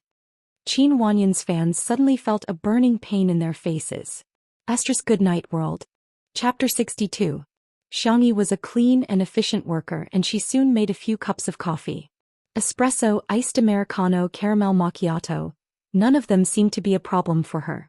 Li Jianyu reacted and asked, Teacher Xianxia, did you get a barista license? I heard it's quite difficult. It requires theoretical knowledge and practical operation. Xianxia looked at the camera innocently. The live comments. I suspect the vase fairy's gaze is trying to say, do you even need to learn? However, the girl's tone was very gentle and polite. No, I just learned from someone else. My level should be very average. The live comments. By the way, if you staff want to drink coffee, you can come in and make it yourself. If you don't know how to use this semi-automatic coffee machine, there's a capsule coffee machine over there. Put the capsule in and it will automatically extract the coffee. Li Jianyu pretended to be polite. No, Teacher Xianxia, you're too polite. It's nothing, these machines at home might malfunction if they're not used for a long time. Xianxia didn't like coffee even if it was laced with milk and sugar. Back then she had bought these machines for her brothers. Thinking of her family, Xianxia's gaze softened. However, the live comments began to tremble again. The vase fairy can't take the compliments. Her pretentiousness is too low level. Don't speak, pretty girl. Open your mouth, brainless face. I suggest the production team not to give Xianxia a microphone. Can't they just shut her up the entire time? The coffee machine is from Coffee, an international brand. This retro red one is a limited edition, and the second-hand price is more than 80,000 yuan. The rest of the equipment in this room adds up to at least 300,000 yuan. I reluctantly believe that this equipment belongs to your family, but do you have to bring all these things here just to film a variety show? What a joke. Xianxia brought 3 cups of coffee over. Shui chose the espresso and raised his eyebrows slightly after taking a sip. He then took a few more sips, obviously to his taste. Yan Zhenhua casually tasted the iced Americano and praised, the beans are not bad. Little Xianxia, you're quite picky. Yan Nai looked at the remaining cup of coffee on the table and then looked at Xianxia. He wasn't sure if this was for him or if Xianxia had made it for him. The little boy's eyes were moist and his hair had been blown soft by Anan. He looked a little like a Shota from a manga. Xianxia was more patient with children than other people. She said softly, this is for you. I added more caramel so it shouldn't be bitter. Yan Nai's eyes lit up. He picked up the coffee cup and saw that it was Coco the tabby cat. He couldn't help but show off to Shui. Brother, look, I have a kitten inside. Shui paused in his action of drinking his coffee. Not angry. It wasn't worth it. I don't care.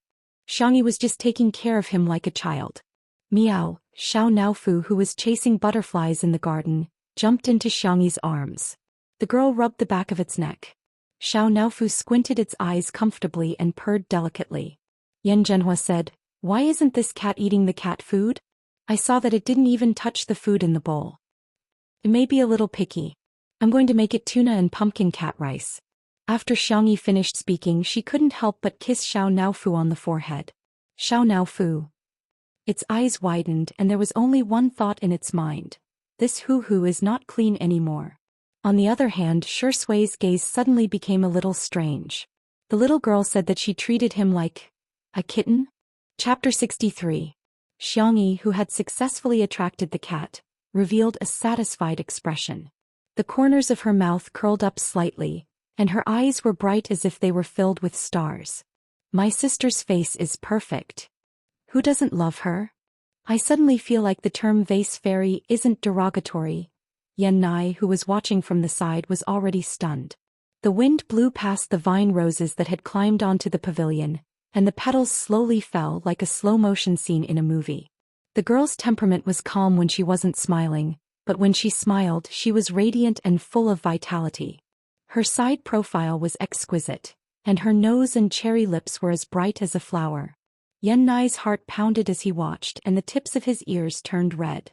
Yan Zhenhua revealed a gratified smile like an old father and assisted, "Little Xiangyi, we're leaving at noon. See if there's anything you need to do. Don't stand on ceremony, just order Anai around." Yan Nai immediately straightened his back, sitting more upright than a primary school student in class. Director Yan and Anai both like spicy food. "Why don't we make some chili oil to take away?" Xiangyi suggested. Yan Zhenhua agreed repeatedly, feeling more and more satisfied with Xiangyi. She was able to give him a gift that he liked. What a good girl. He couldn't let other stinky men take advantage of her. "Xiangyi, I have several kinds of chili at home. Pick some of them separately. The chili oil made from them will taste better." The live comments. "Here we go again. I can't stand it anymore. I'm going to give up on this variety show. I'm going to watch Jiang Chen, Qin Wanyan, Fu Jian and Yu Miao Miao fall in love. The vase fairy is so disgusting. How much acting skills does Shi Yingdi have to put in to resist his disdain for the vase fairy? Director, are you really not going to consider replacing her? Who are you trying to disgust by letting such a celebrity stay on the show? What do you take Shi Yingdi for? You can be his partner just because he's paid?" The comments section was in a heated argument. A staff member handed Li Jinyu his phone. Li Jinyu's head started to hurt as he struggled with how to explain himself. Suddenly, a simple and honest man's voice came from afar. "Miss Yi, I'm here to deliver the ingredients." Xiangyi pinched Xiao Naofu's meaty claws and said softly, "Your fish is here. Let's go get it together." Xiao Naofu, who had tasted Xiangyi's cooking, meowed in what it thought was a reserved manner. Xiangyi stood up and carried Xiao Naofu out of the pavilion. The man who delivered the ingredients strode directly to her. His skin was dark and his hair was the most ordinary crew cut. He wore an old blue work uniform with the words, "Little Rabbit Farm," printed on his chest. In his hands was a bamboo basket and an incubator. Bullet comments. "Little Rabbit Farm? That awesome Little Rabbit Farm that sells strawberries by the stalk and sells them for more than 10 yuan each? Missy, here are the tuna and pumpkin you asked for. I've also prepared some salted duck eggs and century eggs for you. The milk is also freshly squeezed. Thank you for your hard work, Uncle Wang. It's no trouble at all. It's my honor to be of service to Miss E," the man said with a silly smile. "Don't bother, I'll help you put it in the kitchen." Someone arranged by the program team? Isn't he a little too attentive? Are my eyes playing tricks on me? Why does this person look so much like the boss of Little Rabbit Farm? Just came back from a certain online encyclopedia. Wang Xunli, male, 41 years old, general manager of Little Rabbit Farm, a well-known farmer and entrepreneur. He was once awarded the Outstanding Citizen Medal by the mayor of Nanjing. Why is such a big shot sucking up to the vase fairy? Chapter 64. I have an unrealistic idea. Could this house really be Xiangyi's home? Are you a fan of the vase fairy? If you know it's unrealistic, don't say it out loud, okay? Aren't you afraid of being laughed at? Ayaya, the water army may be late, but they definitely won't be absent. How much does the vase fairy pay you for each comment? If there's money, let's make it together. The comments in the live stream were all sarcastic towards Xiangyi. Wang Xunli put the ingredients away, and before he left he even took away the garbage in the house. "Thank you, Uncle Wang." Xiangyi thanked him. Wang Xunli scratched his head and said, "What's there to thank me for? It was just on the way. If you want to thank someone, I should be the one thanking you. If it weren't for you, how could us uncouth men who only know how to pick up dirt in the fields be able to live such a good life now?" He suddenly slapped his forehead. "Look at my memory, I forgot about the gifts I prepared for everyone." He took out something that looked like a remote control and pressed it twice. 6 round robots drove in from the direction of the gate, each pulling a small cart with several foam boxes stacked on top of it. Wang Xunli said, "Missy, I heard that you're doing a live stream. The new youngster at our farm said that we have to give gifts to our fans during live streams. We can't let you lose face, so we prepared these for you." He casually opened a box which was filled with boxes of fresh strawberries. The strawberries were bright red and each one was half the size of a palm. He then opened another box which contained vacuum-packed spicy rabbit heads. Each bag weighed 2 caddies, which was large and affordable. There were also handmade beef balls, egg yolk crisps, and various other specialties from Little Rabbit Farm. The netizens in the live stream went into a frenzy, giving away strawberries that cost 12 yuan each. I remember that spicy rabbit head is limited to 50 servings per week. It's already sold for a few hundred yuan on the black market. This bag is too big. I'm about to pass out. Handmade beef balls are my favorite. Boo-hoo, other people's beef balls aren't as delicious as the ones from Little Rabbit Farm. It's fine if it's expensive, but I can still buy it if it's limited. Xianxia glanced at it and nodded slightly. Okay, I'll give you these then. She then looked at Li Jinyu with an innocent gaze. How should I give them? Lucky draw? Li Jinyu was also dumbfounded. Was the world of the nouveau riche so simple? Li Jinyu was stunned for a long time. It was only when the photographer next to him, old Li, kicked him that he came to his senses. He cleared his throat and said, "Then I'll take it to the official Weibo account to repost it for the lucky draw." Wang Xunli stared at Xianxia and opened his mouth, but no sound came out. He seemed to have something to say. Xianxia asked, "Uncle Wang, what's wrong?" Wang Xunli couldn't help but speak his mind. "Miss E, I heard that you don't earn much in the entertainment industry. When will you have enough fun and come back to inherit Little Rabbit Farm?" Bullet screen. "Also, I saw the netizens gossiping about you, but this is clearly your home," Wang Xunli said angrily. "I feel wronged for you." Bullet screen. "What did you say? Little Rabbit Farm belonged to the Vase Fairy? This mansion also belonged to the Vase Fairy. Good night." A total of 9,500 recommendation votes. Chapter 65. The netizens were so shocked they couldn't speak. Especially Xianxi's anti-fans who had been scolding her for being uncultured and clueless for so long. In the end, the home she was talking about was really her home. After a few seconds of silence. "May I ask what the hell is Little Rabbit Farm?" "I'm from Nanqing and I'm here to explain. Little Rabbit Farm is the pride of Nanqing. The farm used to be a wasteland and the farmers nearby were very poor. Later, a big boss invested in high-tech farming such as cultivating high-quality seeds, introducing automatic seeding machines and harvesters, and using robots to pick up goods from the warehouse. The total output isn't high, but the quality can reach a special level. A small portion of semi-processed food can be bought online, but other products are only sold in Nanqing. Online shopping depends on hand speed, offline racing. Yesterday I was late by a second and missed the last box of Little Rabbit Farm strawberries in the supermarket. Bye-bye." Some netizens went to Taobao to search for Little Rabbit Farm, and the prices of the farm products that popped up made them wonder if the seller had set the wrong numbers. Little Rabbit Farm's specialty strawberries. 12 starting at 6, shipping not included. Why didn't they just rob others? 12 yuan could buy about a caddy of strawberries. Clicking on the comments, the buyers were praising the strawberries to the skies, claiming the taste was heaven-defying, and even praises like, "This strawberry should only exist in heaven" popped up. But is it really that good? I don't believe it. Buy some to try. As soon as they clicked on the purchase button, a notification popped up, frowny face, "This product is sold out." Damn, is this the attitude of a businessman? Can't even spend money? Clicking on the other products, they were all ridiculously expensive, yet mysteriously tempting. Without exception they were all sold out. Hunger marketing, right? You think I'll fall for such a low-end consumer trap? Damn, if I can't buy it, I'll go to the black market. After a quick search, the black market prices were as follows. Second-hand Little Rabbit Farm specialty strawberries. 36 starting at 6. Strong buyers, no bargaining, no replies. If you want to bid, you can get 2 boxes. Take it or leave it.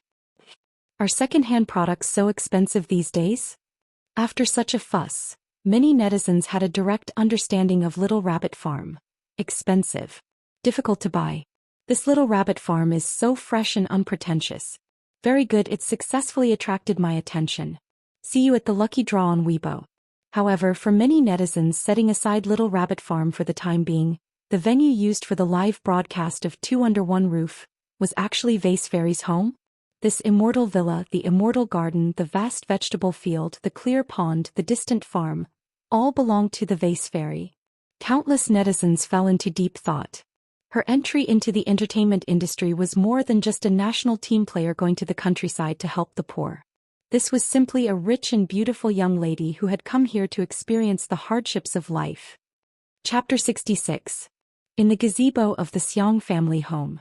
Faced with Uncle Wang's question, Xiangyi asked with a blank look on her fair face, "What did the netizens say?" According to her imagination, she shouldn't have much of a presence in this live variety show. Uncle Wang opened his mouth and asked, "You didn't read the comments?" Xiangyi said indifferently, "I've been getting treatment for my eyes recently, so I haven't been using my phone." Her eyesight used to be very good, but over the past year she had probably overused her eyes, causing her to be slightly myopic. Xiangyi was not used to this, so she made some medicinal cuisine and eye masks herself. In order to ensure the effects, she reduced the use of all electronic products. Uncle Wang said indignantly, "Those netizens are too much. They said that you've taken over someone else's home and are claiming to be the owner. This is clearly your home, you tidied it up yourself." "I see." Xiangyi nodded, her expression unchanged, as if she was indifferent to the netizens' negative comments. Shi Sui leaned lazily against the back of the chair, tapping her fingers on the armrest. The Yan father and son next to her were equally shocked. This place is actually Xiangyi's home? Director Yan suddenly felt that his son wasn't worthy of Xiangyi, the rich little girl. Li Jianyu hurriedly cleared his throat. At first, Xiangyi said that there was no need to tell the netizens that this was her home, but the anti-fans provoked her again and again, so much so that even a clay figurine would get angry. But now that her disguise had been exposed, even though the young lady kept a low profile, he had to help her slap her face. It's like this. As we all know, there was an accident before the live broadcast of our variety show. The filming location was maliciously exposed, which seriously affected the normal filming. When our program team was at their wits' end, it was Ms. Xiangyi who offered to lend a helping hand and asked us to film at her house. That solved our urgent situation. Li Jianyu explained the cause and effect of the incident in a caring tone. On behalf of the production team and the entire production team of Two Under One Roof, I would like to express our sincere gratitude to Teacher Xiangyi. At the same time, I would also like to interview Teacher Xiangyi. Why did you choose to hide the fact that this was your home in the beginning? Xiangyi glanced at the camera and said casually, "There's nothing worth mentioning." Li Jianyu. "Okay, as long as you're happy." The pop-up comments. I'm F***king cursing. Is this the highest level of pretentiousness? There's no pretentiousness? Hey, why aren't some haters coming out? You wanted to bully a soft persimmon but ended up kicking a hard board instead. Are you afraid now? Vague vase fairies home's home at most she would's. If I were her I would's I'd s's. This girl knows how to cook, has a low-key personality and is very polite to others. Favorability plus 100. Chapter 67. The fans came too quickly like a tornado. In the blink of an eye, Xiangyi's fans had turned from pure fans of her looks to fans of her looks, personality and cooking skills. There were even netizens who posted on Weibo to complain that they had only broadcasted the live broadcast to their TV at home, but as a result their mother, grandmother and other elders were full of praise for Xiangyi. Yes, at this moment, the majority of Xiangyi's fans were unexpectedly her elders. "Miss E, go to the farm and take a look when you're free. The wild boars we've been rearing recently are really fat." Wang Xunli's tanned face was full of anticipation. Xiangyi said good-naturedly, "Okay, I'll go." "Okay, I'll wait for you to slaughter the boars." The comment section was immediately mesmerized. Slaughter? Slaughter the boars? I don't want to hear it, I don't want to hear it. How can such a cute and beautiful girl be a pig? Freshly slaughtered pork is so delicious. Slurp, so greedy. Oh no, so cruel. The staff at the scene were also dumbfounded. Teacher Xiangyi was so thin that she looked like she could be blown away by the wind. Her slaughter the boars?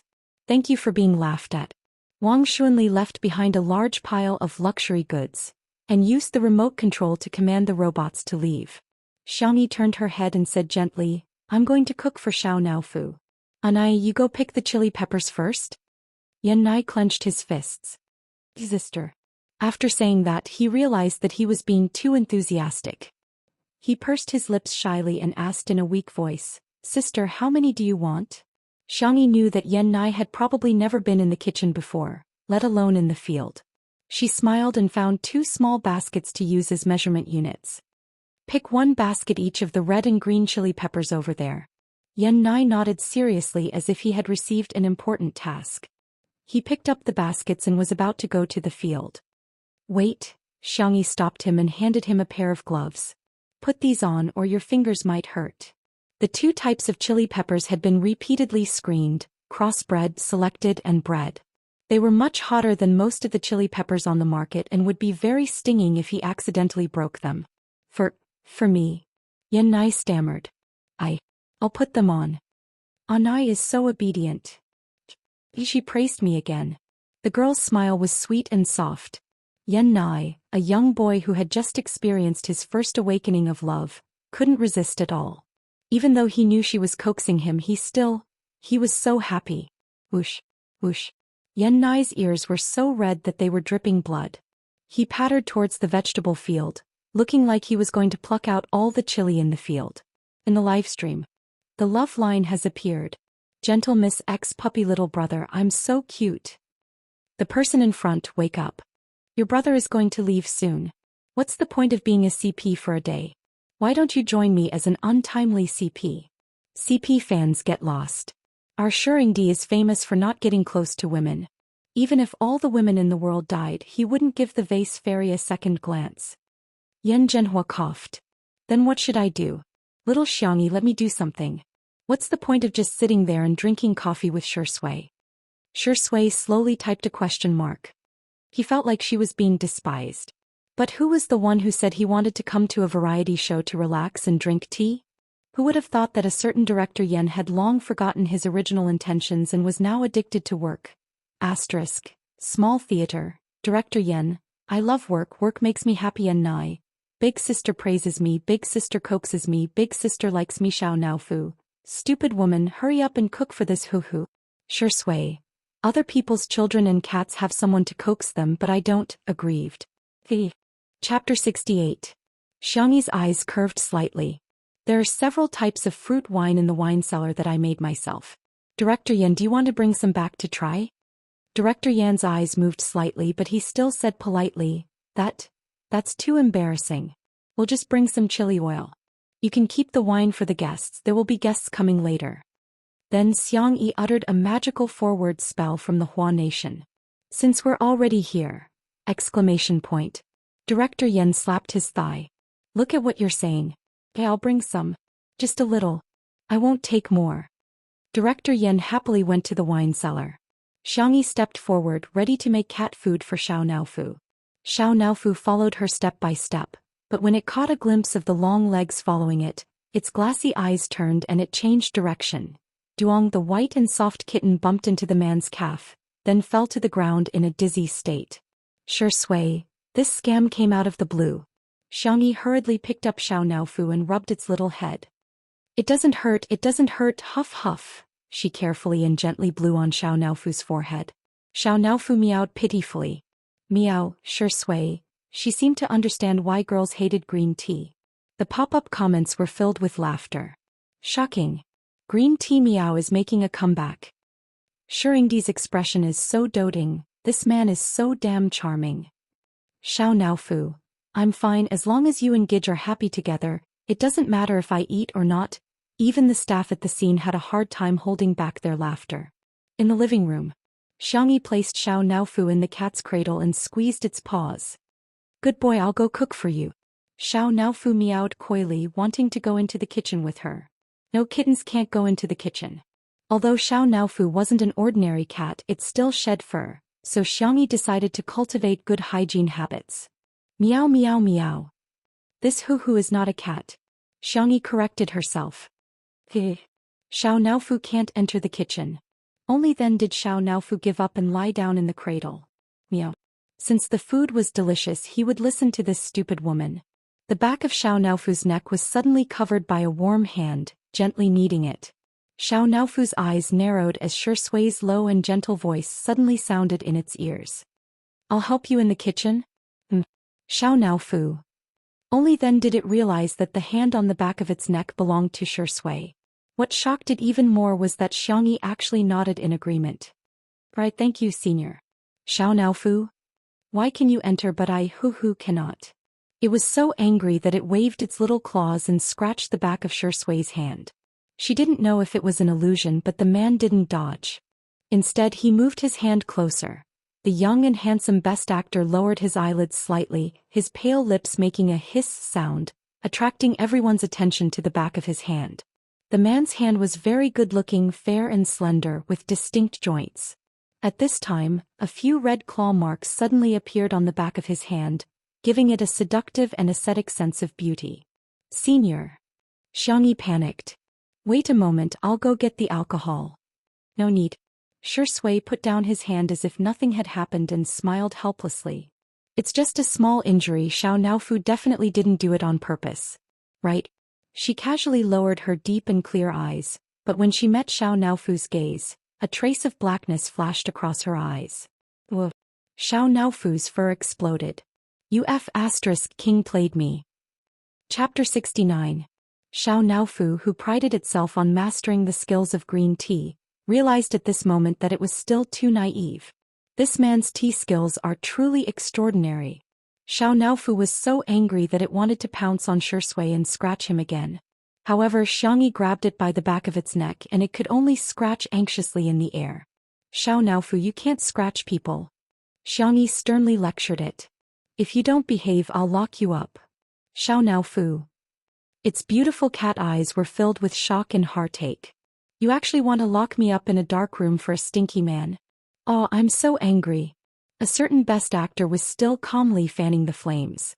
Xiao is still young, it's normal for it to be immature. I'm fine, it won't hurt to be scratched a few times. Don't scare it, it's not good to leave a psychological trauma. Xiao, why is this man's tea talk more proficient than mine? Xianxia said apologetically, I'm sorry, senior, I'll teach it well.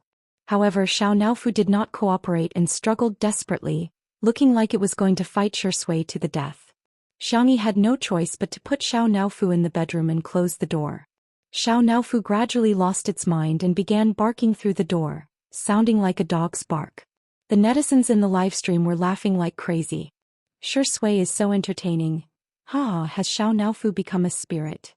Green tea meow is stupid. Does it think Shui won the Best Actor award for nothing? It's okay to make a cat bark like a dog, but I'm laughing until the earth collapses and the mountains collapse. Heroes die on the stairway to heaven. Xianxia went to get some alcohol and a sticky note. Senior, please disinfect it. Xiao didn't have time to get vaccinated. Shui took it and chuckled. Then I'll get to work first. Wait a minute. Xianxia turned around and a pair of gold-rimmed glasses suddenly appeared in front of her eyes. The man slightly protruded, and the scars on the back of his hand seemed to be entwined with a few red threads. He slowly helped Xianxia put on her glasses, tidied up the girl's hair and warmly said, Plain glasses, be careful not to burn your eyes when making chili oil. The frame of the glasses still seemed to retain the warmth of his body. Xianxia was stunned for a few seconds before she said slowly, Thank you. Zai is so nice and kind, she thought to herself. In the livestream, Ingdi gave the vase fairy glasses? Everyone, please don't think too much. Our Shui is just a good-looking, kind-hearted guy who takes care of his juniors. I don't care, this is candy. It's candy. So annoying, why are you talking about dating? I just want to see the chili oil, okay? Who said our sister seduced Ingdi? Open your eyes and see who it is. Who? Chapter 70. Just wearing a pair of glasses was enough to make the few fans of the couple celebrate the new year. The fans of the Shui sisters, on the other hand, were filled with ellipses. It can't be what I think it is, right? He probably thinks of her as his sister, right? Shui is just being gentle out of habit. He also takes good care of Yan. One person's lie was self-deception, but a group of people's lies would be taken as truth. The Shui sisters brainwashed each other, and as they continued to brainwash each other, they began to think that Shui was treating the vase fairy as his sister. Must be.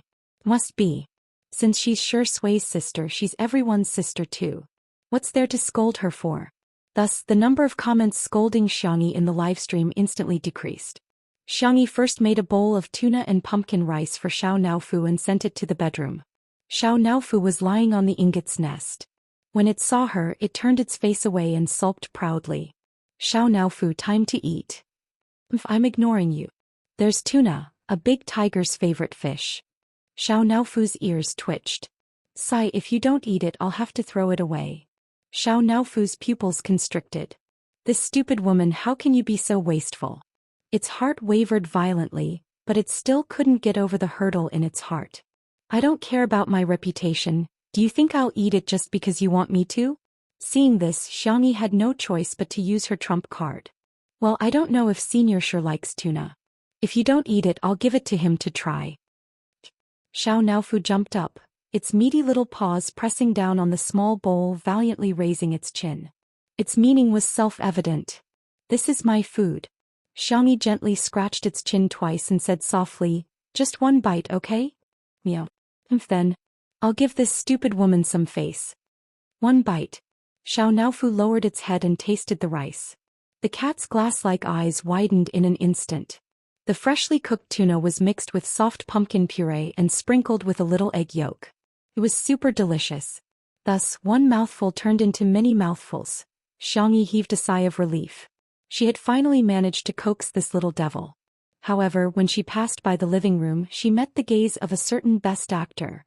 After the wound on his hand was disinfected with alcohol, it seemed to be redder. His skin was pale and the small wound was particularly obvious. Xianxia guiltily took out a few cute bunny plushies and placed them beside Shui. Why are you giving me this? The man's voice was so low that it made people's ears itch. Xianxia braced herself and said, You're too lonely sitting here alone. Shui blinked her peach blossom eyes and picked up a rabbit. Her beautiful slender fingers gently pinched the rabbit's ears. Tutu. The man's tone was gentle, but there was a teasing smile in his eyes. Isn't that your nickname? Xianxia! Exclamation point. How did he know? The girl's ears were visibly red, and the crimson quickly spread to her slender swan-like neck. She was stunned. Senior. The live comments. Tutu? So cute. Pretty sister's nickname is so nice. Sister E is so suitable for the name Tutu. She must have been a soft and cute little girl when she was young. The next second, the man's Adam's apple bobbed and his low and sexy voice spread to the ears of everyone in the live broadcast room. I remember you're called Tutu because you like spicy rabbit heads? He laughed lightly and flirtatiously. Quite cute. Chapter 71. The pitter-patter of water continued. Xianxia squeezed the hand sanitizer for the third time, but her ears were still red. Due to her strong objection, the Xiang family had not called her by her nickname Tutu for a long time. She didn't expect to hear it from Shui. The young girl, whose emotions rarely fluctuated, felt a sense of shame that she hadn't felt for a long time. It wasn't until Yan Nai returned with 2 baskets full of chili that Xianxia snapped back to her senses. She washed the red and green chili peppers, drained them and chopped them before setting them aside for later use. She then took out the chili powder she had made a few days ago. The transparent bottle contained a mixture of several other chili peppers and some spices. She unscrewed the wooden cap and the aroma wafted out. Yan Nai sniffed hard twice and his nose instantly itched. He hurriedly took a few steps back and sneezed several times with his sleeve covering his nose. Sister, this chili powder smells so spicy. Xianxia smiled and said, There's devil pepper in it. It was just the juice that had been diluted many times.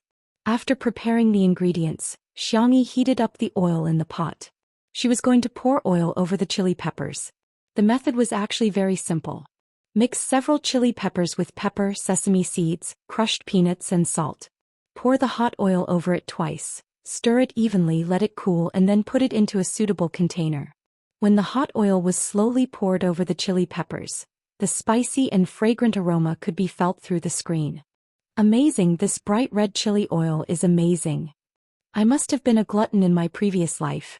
I'm drooling at the sight of chili oil. Cold stir-fried vegetables, steamed buns and egg pancakes. I can unlock in ways to eat them in minutes. The number of viewers in the live stream of 2 Under One Roof was stable, while Heartbeat Next Door was like a roller coaster as the number of viewers plummeted. The reason was that the interactions between the guests were too awkward. The 4 of them were not familiar with each other before. If it was a recorded variety show, it would be fine as the editing could save the situation. However, in a live stream format, everything would be magnified. The good side would be more visible, such as Xiangyi's cooking. The downside would also be more prominent. They wouldn't have the naturalness of two under one roof. Yu Miao Miao was eager to steal the limelight. She wished she could do a split all the time. Fu Jian kept flattering Zhang Chen, but his words were getting more and more vulgar. Qin Wanyan had a clear goal. She was trying her best to find a topic to talk about with Zhang Chen, but Zhang Chen was a man of few words. As a result, the conversation became awkward. If it weren't for the various missions and games arranged by the production team, the atmosphere would have been awkward. Director Chen couldn't figure it out. They were all popular celebrities, so why didn't the audience pay for it? Irritated, he smoked one cigarette after another, cursing the netizens in his heart for their poor taste. Director Chen. The assistant ran over excitedly. We've received the guest list for two under one roof this afternoon. Director Chen scolded. What's there to be happy about? Has his head been kicked by a donkey? They hired Smog. It's that esports player with a particularly fiery temper. Xingqian app has a rule that if you use foul language, you'll be locked out of the live broadcast room as a punishment. When Smog was mentioned, there was no one who did not know him. However, what everyone knew about him was not what games he played or how good he was at them. Instead, they knew that he would exchange insults with the opposing player in the league competition. The opposing player had been killed by him more than 10 times in a row. He had a mental breakdown and directly cursed, F***ck your sister. At that time the camera happened to sweep across Smog. A sneer appeared at the corner of his mouth. His typing speed was dazzling. At first glance his cursing seemed quite civilized. Your parents have gone to heaven. The bosses and coaches of both teams almost died on the spot. Brother Lai Liao. Good night. Chapter 72. In the end, both of them were suspended for a month. As a result, the league changed its rules and prohibited players from communicating on the game channel. He actually invited Smog? Director Chen sneered. It seems that Shui is Li Jianyu's biggest trump card. Smog's popularity was comparable to that of a celebrity, but he was undoubtedly a ticking time bomb. Xingqian live streaming app had strict restrictions on the words and actions of the streamer. If the streamer cursed once, the streamer would be warned, the streamer would be restricted twice, and the streamer would be banned 3 times. The length of the ban depended on the severity of the situation. Director Chen began to make plans in his mind again. Without saying much, Smog would probably ban the live stream of Two Under One Roof until the next day. Once the live stream was banned, wouldn't the audience flock to Heartbeat?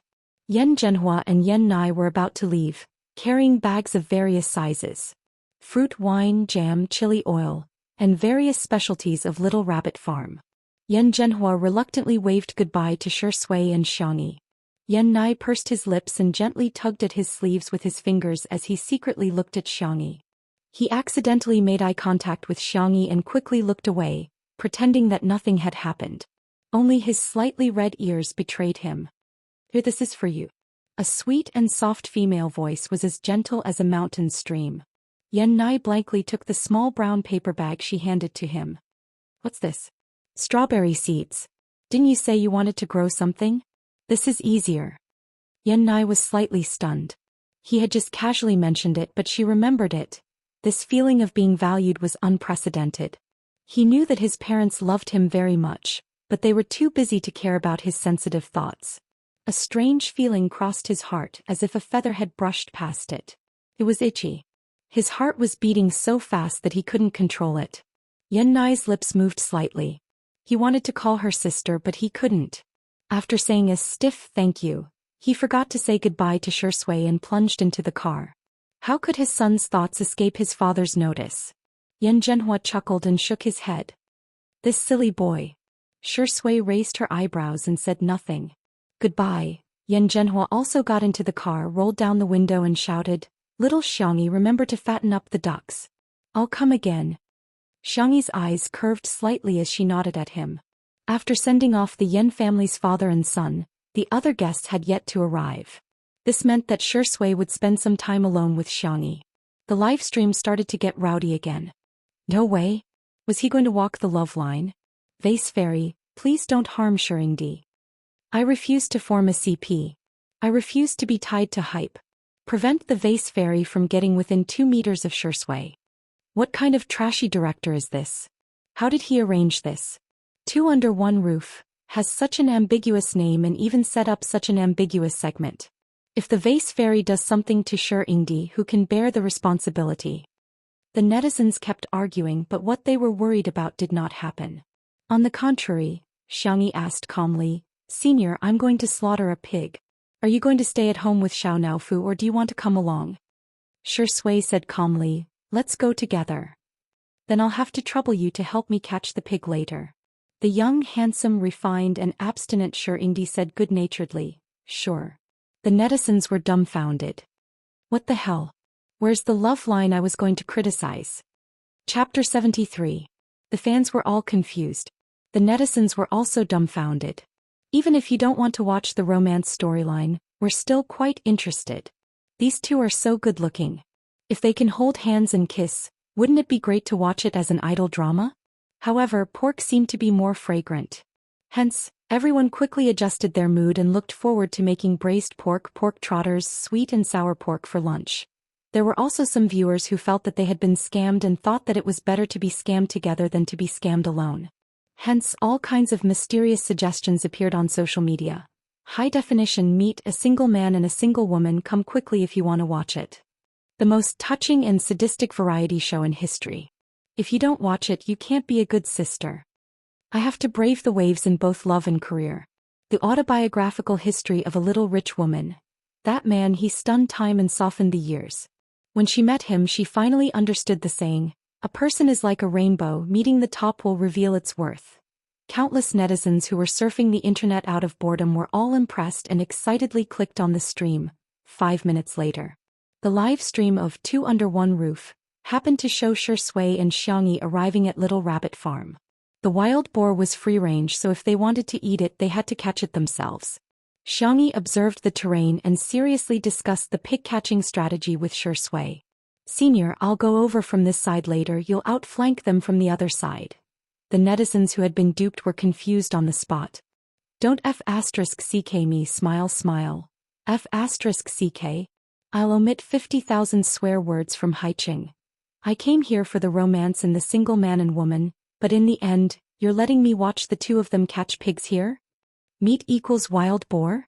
Okay, I'm dirty, I'm greedy for her body. After watching it with relish for a few seconds, the netizens who had been duped returned to their social media platforms to repost it.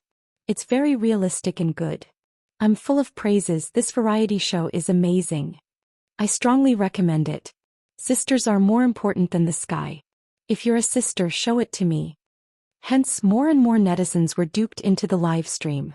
In reality, Xianxia tightened her shoelaces. Her milky white and delicate face was serious. She tiptoed towards a little black pig that she had chosen. Although the pig's head was small, it was round and plump. The meat must be delicious. Shui cooperated and went to the other side. He didn't put on the airs of an award-winning actor at all. Xianxia came closer and closer. The little black pig turned its head to look at her alertly and then ran away. Now is the time. Senior. Xianxia raised her voice and called out. Shui attacked from the side in a roundabout way, their coordination flawless. Bullet screen. I can't take it anymore, I'm laughing so hard that I'm doing a 360 degrees dance on the spot with my right hand holding my left foot and doing a perfect forward flip with my left foot. Do these two people have a strong sense of variety or are they just so funny in real life? Why are they so hot-blooded when they're catching a pig? Wake up. The best actor and vase persona were about to collapse. You guys are like the iron pillars and cauliflower at the village entrance. Charge. If they caught him, they would have pork to eat at noon. Piggy is so cute, so it'll definitely be delicious if it's braised in soy sauce and sweet and sour sauce. The little black pig was forced into a corner and suddenly squeezed into the dairy barn next door. Just as it was about to successfully escape, Xianxia showed an amazing burst of strength. She jumped over with one hand on the railing and pressed down on the little black pig.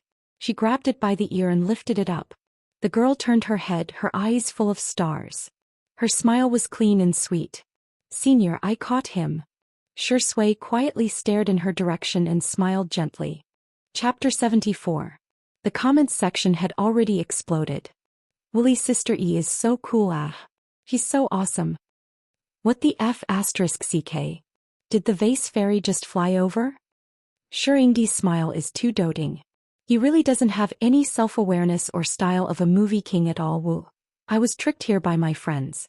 The interaction between these two is too natural. They can even put down the burden of being celebrities to catch a pig, and they're as happy as a child. Heartbeat next door is so awkward that I'm getting goosebumps. Xianxia skipped away with the little black pig to deal with it. Because the livestream couldn't have any bloody scenes, the cameraman and Xianxia returned to the villa first. As soon as he entered the living room, Xianxia heard a scratching sound coming from Xianxia's door. Probably a certain Xiao Naofu's mentality had collapsed from being locked up. He smirked, stepped forward and opened Xianxia's door a crack. Xiao Naofu tentatively poked its little head out, and when it saw that it was him, its eyes instantly widened. Meow meow meow. Why is it this stinky man? Xianxia's peach blossom eyes seemed to be smiling, and his tone was lazy and a little teasing. I'm here to save you, are you happy? Xiao Naofu, you even lied to Hu. Doesn't your conscience hurt? Do you want to play with this? As if performing a magic trick, the man pulled out a furry ball of wool. Xiao Naofu, do you think this Hu hasn't seen the world? Why would I like such an idiotic toy? The next second, Xianxia threw the ball into the distance, forming a perfect arc. The body was far more honest than the brain, and Xiao Naofu's cat instincts urged it to pounce on the ball of wool.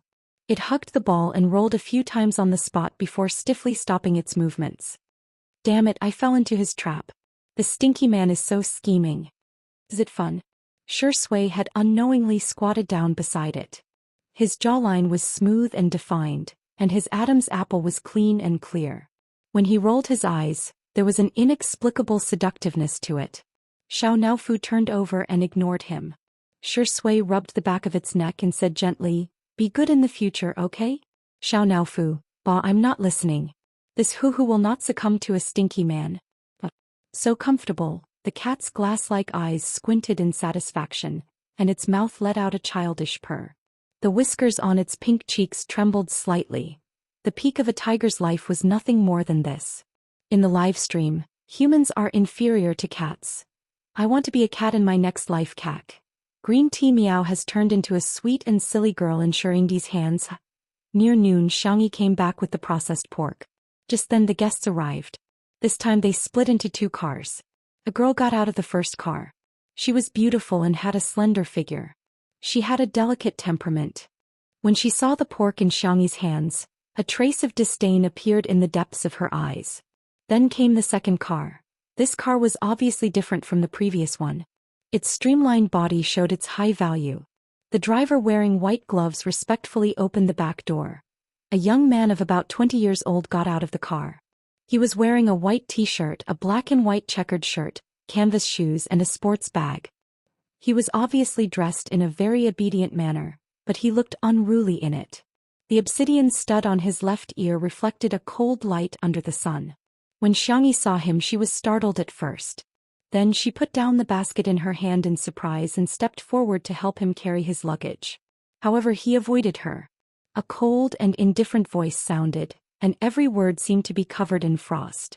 "Don't touch my things." Asterisk full recommendation votes. 3000 drop plus updated. Good night. Chapter 75. Xianxia froze for a few seconds. Lowering her long and thick eyelashes, she whispered, "Sorry." She stepped back slightly and kept a certain distance from her fourth brother, Smog, who had been sitting on the altar for a long time in the esports circle. It was clearly the fault of the person who had taken over her body in the past year, but now she had to bear the consequences. In fact, she had long been mentally prepared, but when faced with her cold brother, Xianxia still felt a little lost and wronged. Xiangyu frowned slightly and glanced at Xianxia before retracting his gaze. The corner of his mouth curved in self-mockery. Was she going to act like before? He used to trust her so much, but she, thinking of those troublesome things, Xiangyu, who had a bad temper to begin with, became even more irritated. He quickened his pace and walked towards the villa. From beginning to end, he didn't look back at Xianxia. The live stream was suddenly filled with schadenfreude. Vase Fairy's downfall. I've realized that the Vase Fairy has a big appetite. One sure Ingdi can't satisfy her and she still has the nerve to hook up with Smog. Sameo-gu, well done. The best way to deal with this kind of woman is to not look at her. The one who called out Sameo-gu, are you a devil? Our Smog is such an international name, yet you're calling it so old-fashioned. Ha, I can't take it anymore. I'm laughing so hard at the name Sameo-gu. Xianxia, are you okay? The soft voice came from Bai Ruoro. She brushed her hair and said, Smog definitely didn't do that to you on purpose. Maybe the weather is too hot and he's in a bad mood. South City in May couldn't be that hot. Bai Ruoro's words sounded like comfort, but if you thought about it carefully, you would feel that something was wrong. She's an old yin-yang as soon as she opens her mouth. This big sister is quite pretty, but her face is a little unfamiliar. She seems to be a new artist signed by Xingchen Entertainment. Probably sure Ingdi helping her out. She sounds like a little white flower. What should I do? I'm starting to get excited. I want to see the vase fairy get abused by the little white flower. Xianxia politely greeted her. Oh, I'm Xianxia. This way please. Bai Ruoro carefully observed her expression and found that Xianxia really didn't show any signs of anger. Thinking that Xiao Yang was also watching the live broadcast, Bai Ruoro wanted to anger Xianxia and make her act like a shrew on the show, so she pretended to be careless and said, Sister Xianxia, don't you remember me? We met last time. Xianxia said casually, really? Bai Ruoro smiled gently and directly used her big move. Brother Xiaoyang wants me to say hello to you. Xiaoyang, who was in front of the screen, suddenly sat up straight. After watching the live stream for 2 days, he felt that Xianxia had become a different person. He was inexplicably very attractive. But at the same time, Xiaoyang was also very dissatisfied. Since she was so good at cooking, why didn't she boil a pot of hot water for him before? Although he and Xianxia had already broken up, he still looked forward to the scene of Xianxia fighting for his affection. For the sake of her face and cooking skills, it wasn't a bad idea to play with her. Xiaoyang was immersed in his fantasy, but unexpectedly, a bucket of cold water was splashed over his head. Xiaoyang? Xianxia looked confused. Who? Bai Ruoro. Xiaoyang. He looked at the screen in disbelief. Damn it, Xianxia, this woman was pretending not to know him. However, Bai Ruoro felt that this woman's skills were a bit different. She had to get serious. Chapter 76.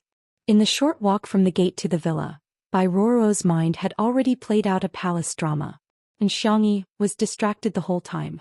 From the information she gathered from her little uncle Xiang Feng, the biggest conflict between the person who had occupied her body and her fourth brother was lies. At first, Xianxia didn't believe that someone could mess up a good hand of cards like this. It wasn't until she learned about that person's glorious deeds that she understood the truth. Everything was possible and there was no reason to seek death. That person had told many lies in front of Xiangyu, outrageous and absurd. The most outrageous one was when she pretended to have a terminal illness and asked Xiangyu to come back and see her one last time. At that time, Xiangyu's plane was about to take off to participate in a very important esports competition. Xiangyu tore up his plane ticket on the spot and rushed back as fast as he could. When he arrived at the hospital, he was so anxious that he didn't even take the elevator. In one breath, he ran to the 10th floor and the back of his t-shirt was soaked. In the end, he learned that Xiangyu was just teasing him. Xiangyu was angry, but he was even more relieved that she was safe and sound. He was ready to catch the next flight to the competition, but his ID was missing. By the time he finally got his ID and rushed to the competition venue, he was 2 minutes late. According to the rules, he couldn't participate. In that competition, his team suffered a crushing defeat, and the name, Smog, was scolded to the top of the trending searches. Later, when the servants were cleaning, they found Xiangyu's ID in Xiangyi's pillowcase. Xiangyu angrily questioned her, but Xiangyi acted as if nothing had happened. She said she just wanted her brother to accompany her, so why was he so mean to her? Xiangyi stopped her thoughts and pressed the space between her eyebrows in distress.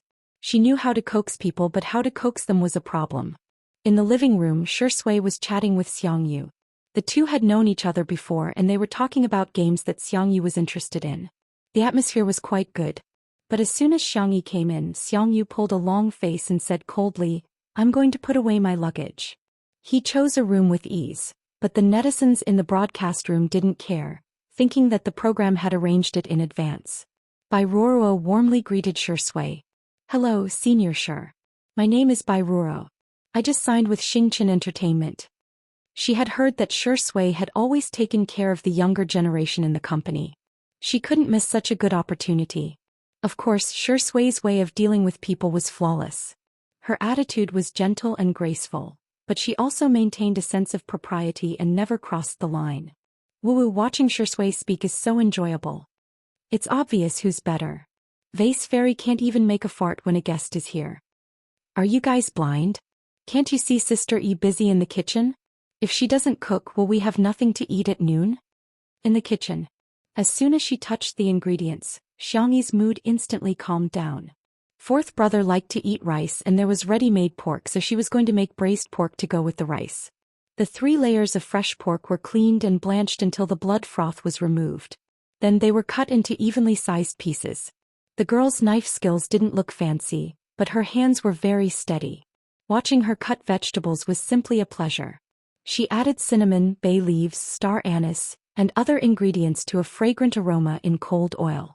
Then she added rock sugar, old soy sauce and light soy sauce.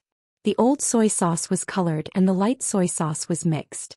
After stir-frying for a while, the braised pork began to take shape. Why is she cooking again? I haven't ordered takeout yet. I'm on a diet. Stop, don't make braised pork. Erkung's hands are crying. With such a beautiful sister who can cook, what else can't be forgiven? Shuringdi and Sameoga, you guys can split them. I just want a bite of meat. Seconded. Seconded +1. At this time, no one realized that Xiangyi's biggest fan group, foodie fans, were accumulating at an alarming rate. Chapter 77. Xiangyi added hot water to the pot, ginger slices and red dates, and let the braised pork simmer slowly. This dish took a long time to cook. Xiangyi stayed at the stove thinking hard about what to cook for her brother. She wanted to cook all the delicious food for her brother. The braised pork in the pot was tantalizing, and the girl's dazed look was soft and cute. The foodie fans and the beauty fans were greatly satisfied. Anand finished his work and rushed to the recording site. In the living room, Bai Ruoro was glamorous. Somehow she managed to convince Shui and Smog to play games together.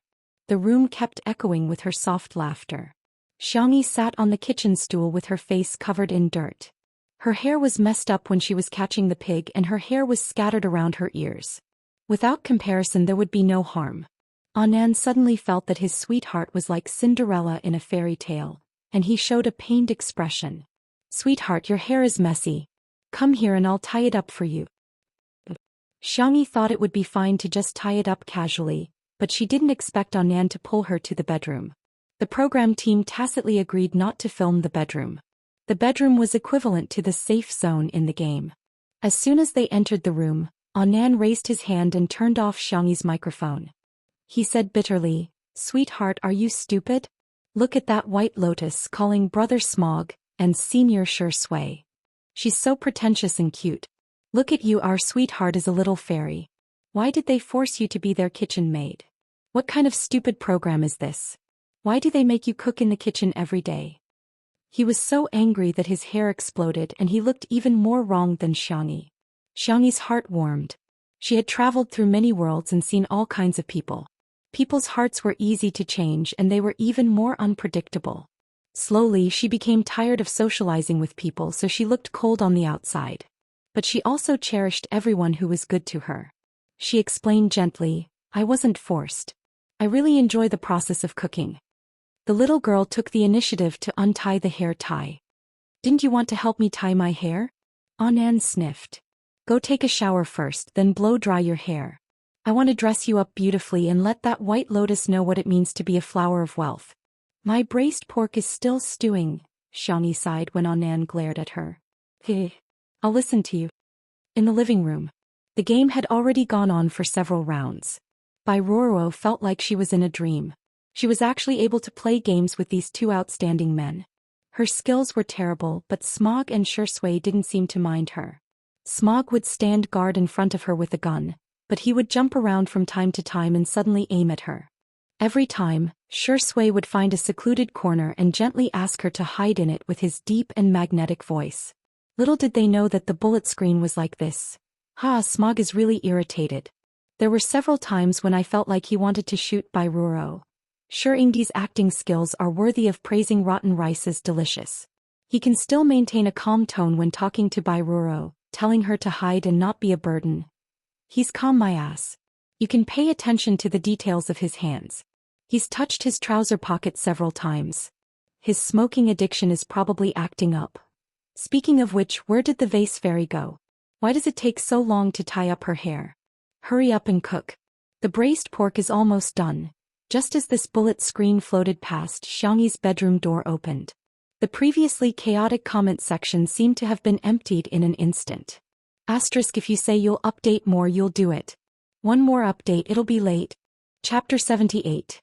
Xiangyu Smog had sharp senses. Hearing footsteps, he tilted his head and looked over. His hand that was pressing the game console's controls suddenly paused. The sniper in the game was stuck in place. Shui looked in the direction of his gaze and was also slightly stunned. Xiangyi was still quiet and calm. Her retro black velvet dress was of high quality, with a circle of white lace around the square collar, outlining her slender and graceful figure. The hem of the dress reached a little above her knees, revealing her white and delicate calves. Her ankles were slender and delicate, like a girl who had walked out of a manga. Her long hair was fluffy and soft with the ends curled. Her eye makeup was a low-key orange-brown, but Nan had deliberately added some glitter, making her eyes glow like the Milky Way. The most amazing thing was her lip gloss. The perfect blend of gemstone and strawberry red gave off a crystal clear and watery feeling. Her breathtaking beauty. After a few seconds of silence, the comments section filled the entire screen. What kind of fairy is this? Sister's face, I can do it. I really can. How is this a vase fairy? She's obviously a Disney princess who escaped. Sensing her brother's gaze, Xiangyi subconsciously gave him a cute and soft smile. Xiangyu came back to his senses and turned his head with a straight face, only to find that his character in the game had been killed back to the resurrection point. His face instantly darkened. Bairoro's expression was even uglier than his. She was wearing a pure and clean style, and the company's press release also said that she was the freshest beauty in 100 years. When Xiangyi was barefaced, the difference wasn't so obvious. But Xiangyi had only put on a little makeup and she had instantly killed her. Bairoro's heart was filled with resentment. Couldn't Xiangyi just keep her face bare? Did she have to put on makeup to show off? What a scheming teeth. Very beautiful. Shui pushed up his gold-rimmed glasses with a finger, the corners of his lips curling up slightly. Sister's world-class beauty killed me? That's what they said, right? The bullet screen was suddenly filled with, Shui, you're not allowed to praise her. Xiangyi accepted his compliment calmly. Thank you. She glanced at her cold fourth brother and pursed her lips. The braised pork is almost ready. Is there anything else you want to eat? Xiangyu said coldly, I'm not hungry. Bairoro also said sweetly, I've been on a diet recently. I need to control my calories and can't eat carbohydrates. The atmosphere froze for a moment. How about another boiled prawn? We can also take care of Xiao Naofu's lunch. Shui stood up. I'll help you. His words easily helped Xiangyi out of her predicament. Xiangyi, thank you, senior. Shui, you're welcome. The conversation between the two of them was as if they were old friends. It was so familiar that it made others jealous. Xiangyu's eyes were filled with hostility. When Xiangyi passed by him, he said arrogantly, You're so ugly dressed like this. Xiangyi stopped in her tracks. Her fair little hand helplessly tugged at the hem of her skirt. She didn't care what other people said. Only her family was different to her. She looked at Xiangyu, her eyes clear and gentle, as if she wouldn't be angry no matter what he said. After a few seconds of silence, the girl picked up the salted Xiao Naofu and whispered, He's in a bad mood. Can you coax him? Xiao Naofu? In the arms of the ruthless and indifferent esports god, a soft and white kitten was stuffed into the arms of the ruthless and cold esports god. One man and one cat looked at each other. Xiangyu's throat choked and he held his breath. Damn it, how could there be such a cute kitten in the world? Chapter 79. Looking at her brother's stiff body but bright eyes, Xiangyi's lips curled up slightly. Although her brother had disguised himself well since he was a child, he couldn't fool others, but he couldn't fool Xiangyi. He was an out-and-out fan of furry things. In the past, Xiangyu's favorite thing to do was to catch plush dolls. When he caught them, he would pretend to be aloof and give them all to Xiangyi, as if he was catching them for his sister, not for himself. Now that she had given him a real, live, and cute fluffy kitten, she didn't believe Xiangyu could resist this temptation. Xiangyi muttered in her heart, "Xiao Naofu, I'll leave it to you." Xiangyi and Shi Sui went to the kitchen to cook, leaving only Xiangyu and Bai Ruoruo in the living room. Bai Ruoruo leaned over to Xiangyu and tenderly said, "This kitten is so good-looking." The current Xiao Naofu was no longer as dirty as it was when Xiangyu had first picked it up. Its white fur was fluffy and soft, its eyes were a beautiful ice blue, and its neck was tied with a red bow. Xiangyi told it that this was the big tiger's favorite. It tilted its head and looked at Xiangyu. This was the stupid woman's brother? He didn't look very smart.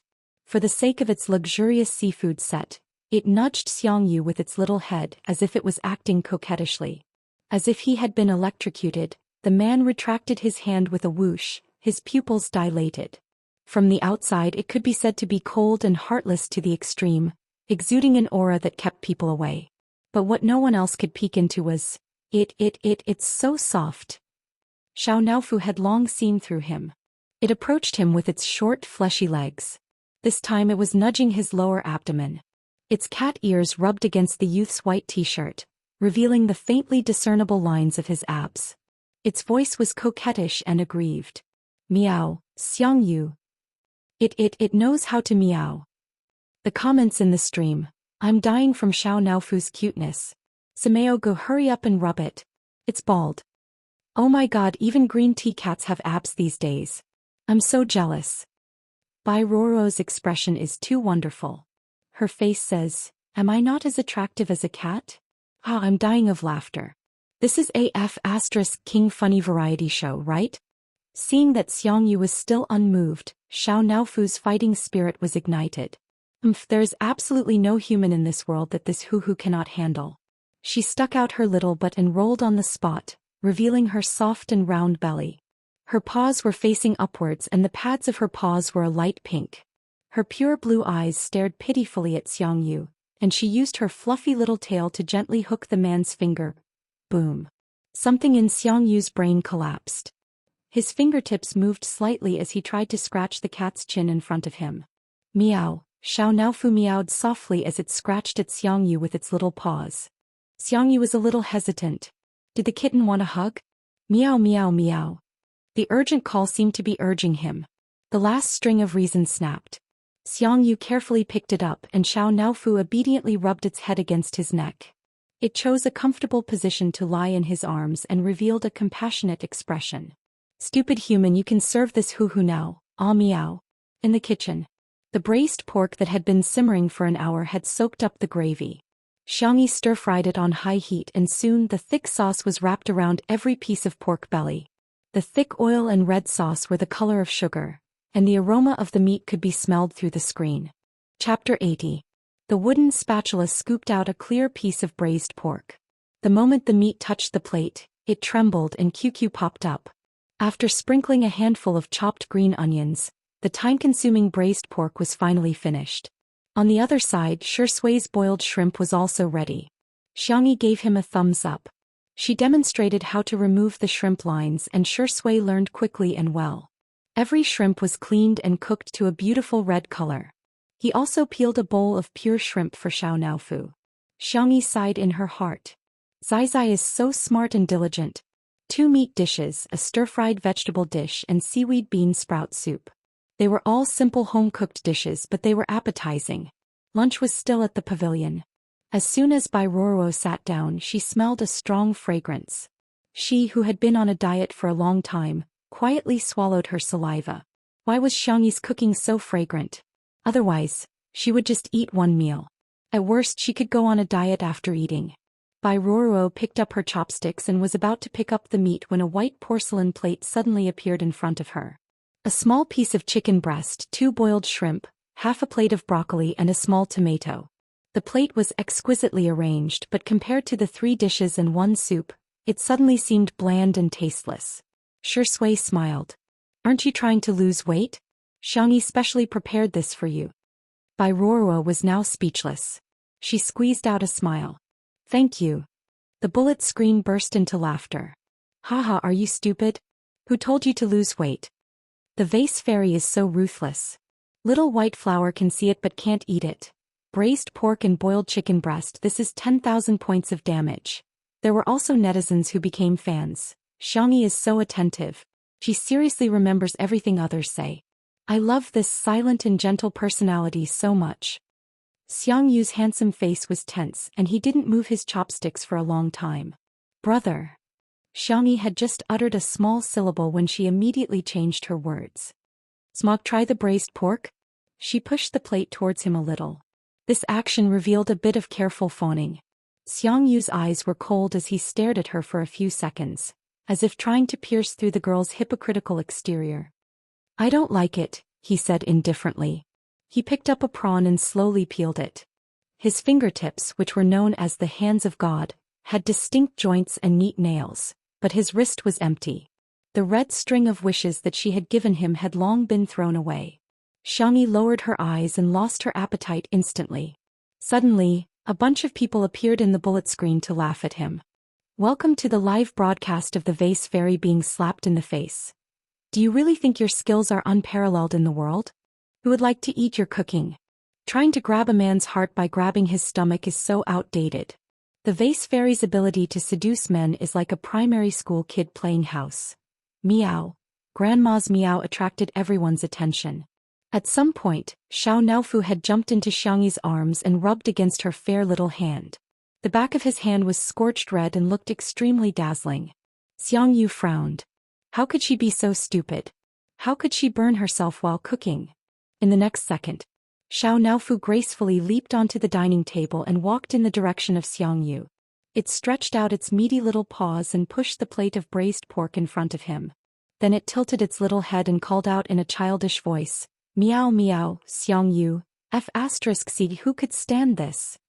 Chapter 81. The live comments. F***C, has Xiao Naofu become a spirit? Aw, why is it so cute? Kitty, what color of sack do you like? Smog, hurry up and eat 2 bowls of rice. Xiao Naofu has already advised you. Try a piece, Shi Sui said gently. Xiangyu had a good relationship with him and had always respected him. With the little tiger acting cute first and big brother Shi's advice later, he pursed his lips and finally picked up his chopsticks to pick up a piece of braised pork.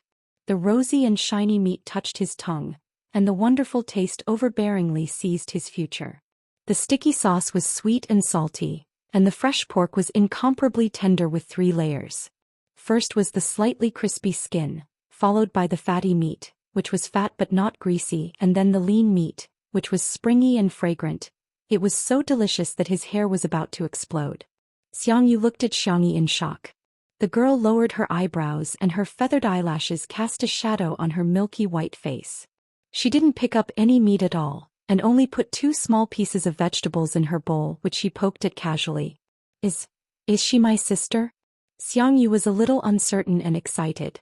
He clenched his chopsticks and picked up another piece of vegetables. That's right, this is the taste. His uncle liked to eat sweet things, so his sister would use seasonings such as oyster sauce and white sugar to create a slightly sweet taste. This taste was unique in the world and it was exclusive to her. Xiangyu couldn't help but recall his bad attitude towards Xianxia from the moment he entered the house. His temples throbbed, and his hands trembled as his chopsticks fell to the ground. Everyone at the table looked at him in unison. Xiangyu squeezed out a few words from between his teeth. I'm going to the bathroom. He strode away with large strides and his back seemed to be fleeing in defeat. Xianxia forced herself to eat a few mouthfuls but she couldn't eat any more. She put down her chopsticks and said, Senior, you guys eat. I'm not feeling well so I'm going back to my room to rest for a while. Shi Sui carefully observed her expression, then quietly picked up Xiao Naofu who was eating prawns and stuffed it into the girl's arms. Feed Xiao Naofu some milk, okay? Okay. Xiao Naofu was dumbfounded. Stinky man. I haven't finished my prawns yet. Xiangyu washed his face with cold water in the bathroom for a long time before returning to the pavilion. However, he found that Xiangyu was gone. The fringe in front of his forehead was dripping with water, and his amber eyes were filled with confusion. Did he drive his sister away? What should he do? The three people in the gazebo were not in the right state of mind. The morning livestream was almost over, so Li Jianyu greeted the audience and turned off the equipment for the time being. Teachers, can the livestream start at 3 o'clock in the afternoon? Li Jianyu asked. The broadcast time of Two Under One Roof was relatively casual, and Li Jianyu didn't want to make it so rigid. It was originally a lifestyle show to relax, and if he made it into a competitive show, it wouldn't be as intense. Shui and the others agreed. Bai Ruoruo originally wanted to capture Smog, but when she saw his soulless appearance she gave up. She suddenly thought of something and her heart pounded wildly. She looked at Shui. He was smoking under a lush green gardenia tree. He was very tall with a superior head-to-shoulder ratio. His temperament was lazy and casual, and the curve of his face was smooth. There was a thin layer of emotion between his eyebrows, but because of his amorous peach blossom eyes, he appeared incomparably seductive. Bai Ruoruo bit her lip and walked to his side, revealing an innocent and delicate smile. Senior, the weather is so hot. I feel like I'm going to get a heat stroke. My chest is so stuffy. Dragon Boat Festival Book Review Lottery Event. QQ Reading. Post a comment in the book review section or chapter comments, bullet screen comments, etc., and draw 3 books with Nuanuan's signature event 6. 24 to 6:27. Good night. Chapter 82. Shui's tone was lazy and he had no intention of putting out his cigarette. He said casually, "There's some medicine in the medicine box in the living room." "That's it?" Bai Ruoruo's expression stiffened. He didn't even look at the figure she was so proud of. Bai Ruoruo said obediently, "Thank you, Senior." She bit her lower lip with her pearly white teeth, looking like a pure white flower. She blinked her eyes innocently. "Senior, can I call you Brother Shui?" Through the lingering smoke, Shui looked at her. Behind his gold-rimmed glasses, his long and narrow eyes hid his smile without a trace of warmth. Bai Ruoruo's heart trembled. She didn't dare to look at him, so she avoided looking at the gardenia tree and forced a smile. "I was too impolite. Please forgive me, Senior. I just think that you and my brother look a lot alike. As for whether she had a brother or not, didn't it all depend on her mouth?" Shui said lightly, "Is that so?" He continued to smoke. Perhaps it was because there was no camera, but Bai Ruoruo felt that he was a lot colder and not as easy to talk to. But she didn't want to give up such a precious opportunity. If she couldn't get close to Indi this time, she probably wouldn't have a chance to see Shui in the future. Thinking of this, Bai Ruoruo hardened her heart and planned to use the same old trick she used to seduce Xiaoyang. She broke off a gardenia flower and sniffed it like a little girl who didn't know anything about the world. "Senior, this flower smells so good." "Smell it." The two were originally separated by a distance, but now Bai Ruoruo leaned forward, almost touching Shui's sleeve. From a distance, it looked like she was in Shui's arms. Seeing that the distance between them was getting closer and closer, and Shui didn't dodge, Bai Ruoruo's heart beat faster and faster. She thought that maybe he was playing hard to get with her. After all, she was very confident in her face. She wasn't as beautiful as Xianxia, but she had the looks that men liked and she knew how to please men. Shui wasn't interested in Xianxia, but that wasn't necessarily the case for her. A soft chuckle was heard. It was low and deep, making Sue's ears itch. Bai Ruoruo raised her head and looked at him with bright eyes, but she fell into a pair of deep black eyes. Shui had taken off his glasses. He was still handsome, but his temperament was poles apart. Especially that pair of peach blossom eyes. When he smiled, he was full of emotions, but when he wasn't smiling, he appeared to be heartless. Cold, sharp, and dangerous. Bai Ruoruo suddenly understood why he was wearing glasses. Without the lens blocking, not many people could withstand the man's aura. "Do you know whose flowers you picked?" Bai Ruoruo was stunned. Suppressing her palpitations and panic, she laughed dryly. "I heard this is Xiangyi's home. It's just a flower, she shouldn't mind." Shui was still smiling, but his eyes were extremely cold. "I mind." Little Rabbit's things had been closely guarded since she was young. The plush doll that Xiangyu gave her, she wouldn't even let anyone who wasn't close to her touch it. Bai Ruoruo didn't expect Shui to bicker with her over a flower, and her eyes quickly turned red. "Senior, do you hate me? I don't know how I offended you, or did Xiangyi say something to you? I just treat you as an older brother and want to get close to you." "Get close?" The smoke covered the man's eyes and his voice was careless. Who gave you the illusion that I would touch any kind of trash? Chapter 83. Li Jinyu came to find Shui and bumped into Bai Ruoro, who was crying and running away. Confused, he asked, "What's going on, Daddy Shi? Why did you make the little girl cry?" Shui lowered his head, took out his cigarette case and tapped out a cigarette. His tone was lazy. "I don't know." Li Jinyu's mouth twitched. "In a bad mood? Aren't you a little too fierce?" Shui's addiction to smoking was well known in the industry. It was said that it was due to his habit from filming Rainy Night. The tone of that movie was gloomy, with a damp rainy season and a gloomy day. Throughout the entire movie his character was smoking. Later on it was difficult to quit, and Shui didn't seem to have any plans to quit. Shui held the cigarette in his mouth, his eyes thin. "What's the matter?" Li Jinyu was usually a joker, but he was very serious when talking about work. "I've analyzed the data of our livestream for the past 2 days and the momentum is very good. Teacher Xiangyi's cooking is very popular, and when it's time to eat, the livestream route will attract a lot of fans. Also, I have some ideas to discuss with you." The two chatted for about 10 minutes. Shui didn't say much, but his suggestions hit the nail on the head. Li Jinyu felt enlightened and prepared to go back and have a good chat with the planners. But before he left, he couldn't help but gossip. "Daddy Shi, do you feel that Teacher Xiangyi's treatment of smog is a bit special?" Shui glanced at him. "Do you have a lot of free time?" "I'm serious. Does Teacher Xiangyi like this type of little brother? I see that she takes good care of Yan. Li Jinyu scratched his head. "Actually, it's a good thing if she really falls in love with a little brother. I'm half a matchmaker, but the netizens are a bit conflicted about her behavior. They think she's trying too hard to please Smog." Shui blew out a smoke ring. "You're thinking too much. Don't you check the name of the guest before inviting them?" Smog was arranged by Xianxia livestream to fill in the numbers for us. "I really didn't notice his real name," Li Jinyu said as he took out his phone to do a search. His eyes widened instantly. Xiangyi? Were these two relatives? That's not right. Why is Smog treating Xiangyi so badly? Comprehend it yourself. Hey Papa, sure, don't go. *CK, so what if you have long legs? In the bedroom. With Xiao Naofu acting cute and coquettish, Xiangyi's low mood didn't last long. After taking a nap, she woke up to find Xiao Naofu sleeping on the pillow next to her. The little guy was snoring with its tail curled around her wrist. Xiangyi's heart softened. As a system it should have a better place to go, but it chose to come to this world. It was most likely because of her. "I'll cook something nice for you tonight," she whispered and squeezed Xiao Naofu's paw. "I'll make you something delicious every day." Unlike Xiangyi's peaceful life, Xiangyu felt like he was sitting on pins and needles. He paced back and forth in front of Xiangyi's door. Over the past year his sister's behavior had been too abnormal. Even amnesia couldn't be used as an excuse. Later, Xiangyu vaguely guessed that his sister's body had been taken over. But he couldn't be completely sure, so he could only cover himself with indifference. It wasn't until today that Xiangyu was sure that his sister was back. But his sister was angry.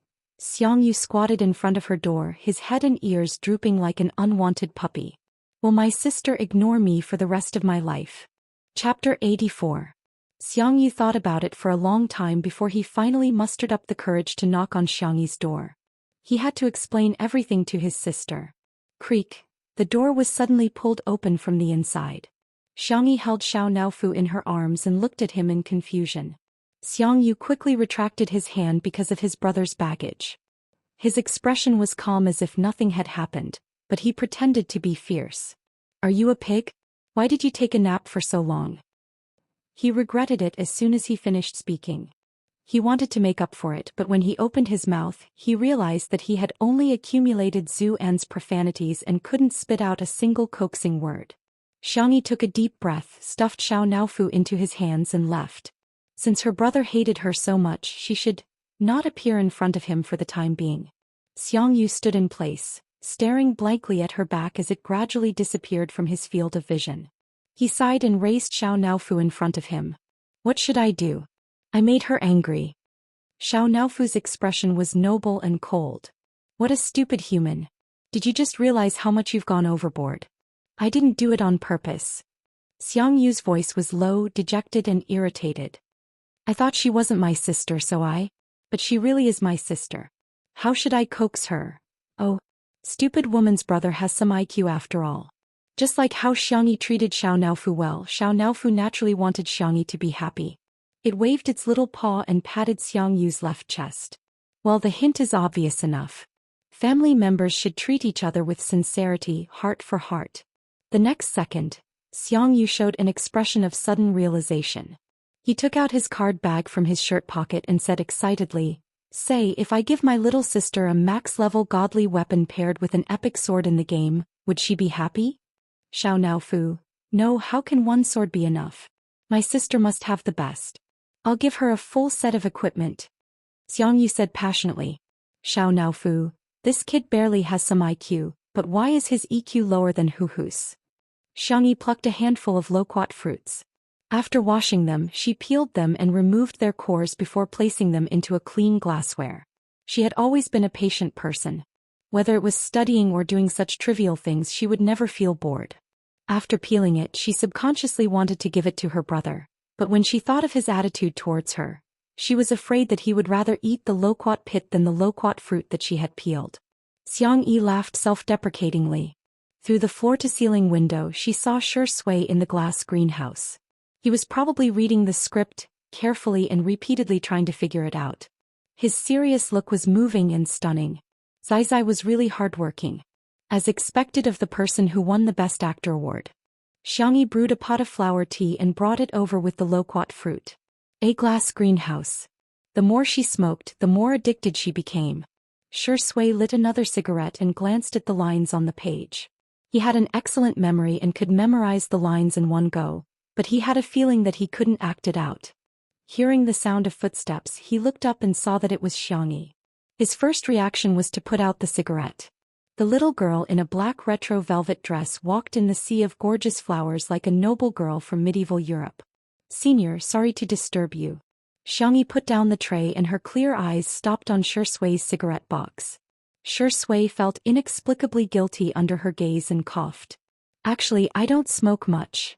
Occasionally he would smoke 2 packs a day and that was all." Epsilon. Chapter 85. Xiangyi smiled and didn't say anything. Apart from her family, she wouldn't interfere too much with other people. This was the basic etiquette of a person. Shi Sui guessed what she was thinking and immediately understood what she was thinking. She really didn't care about him that much.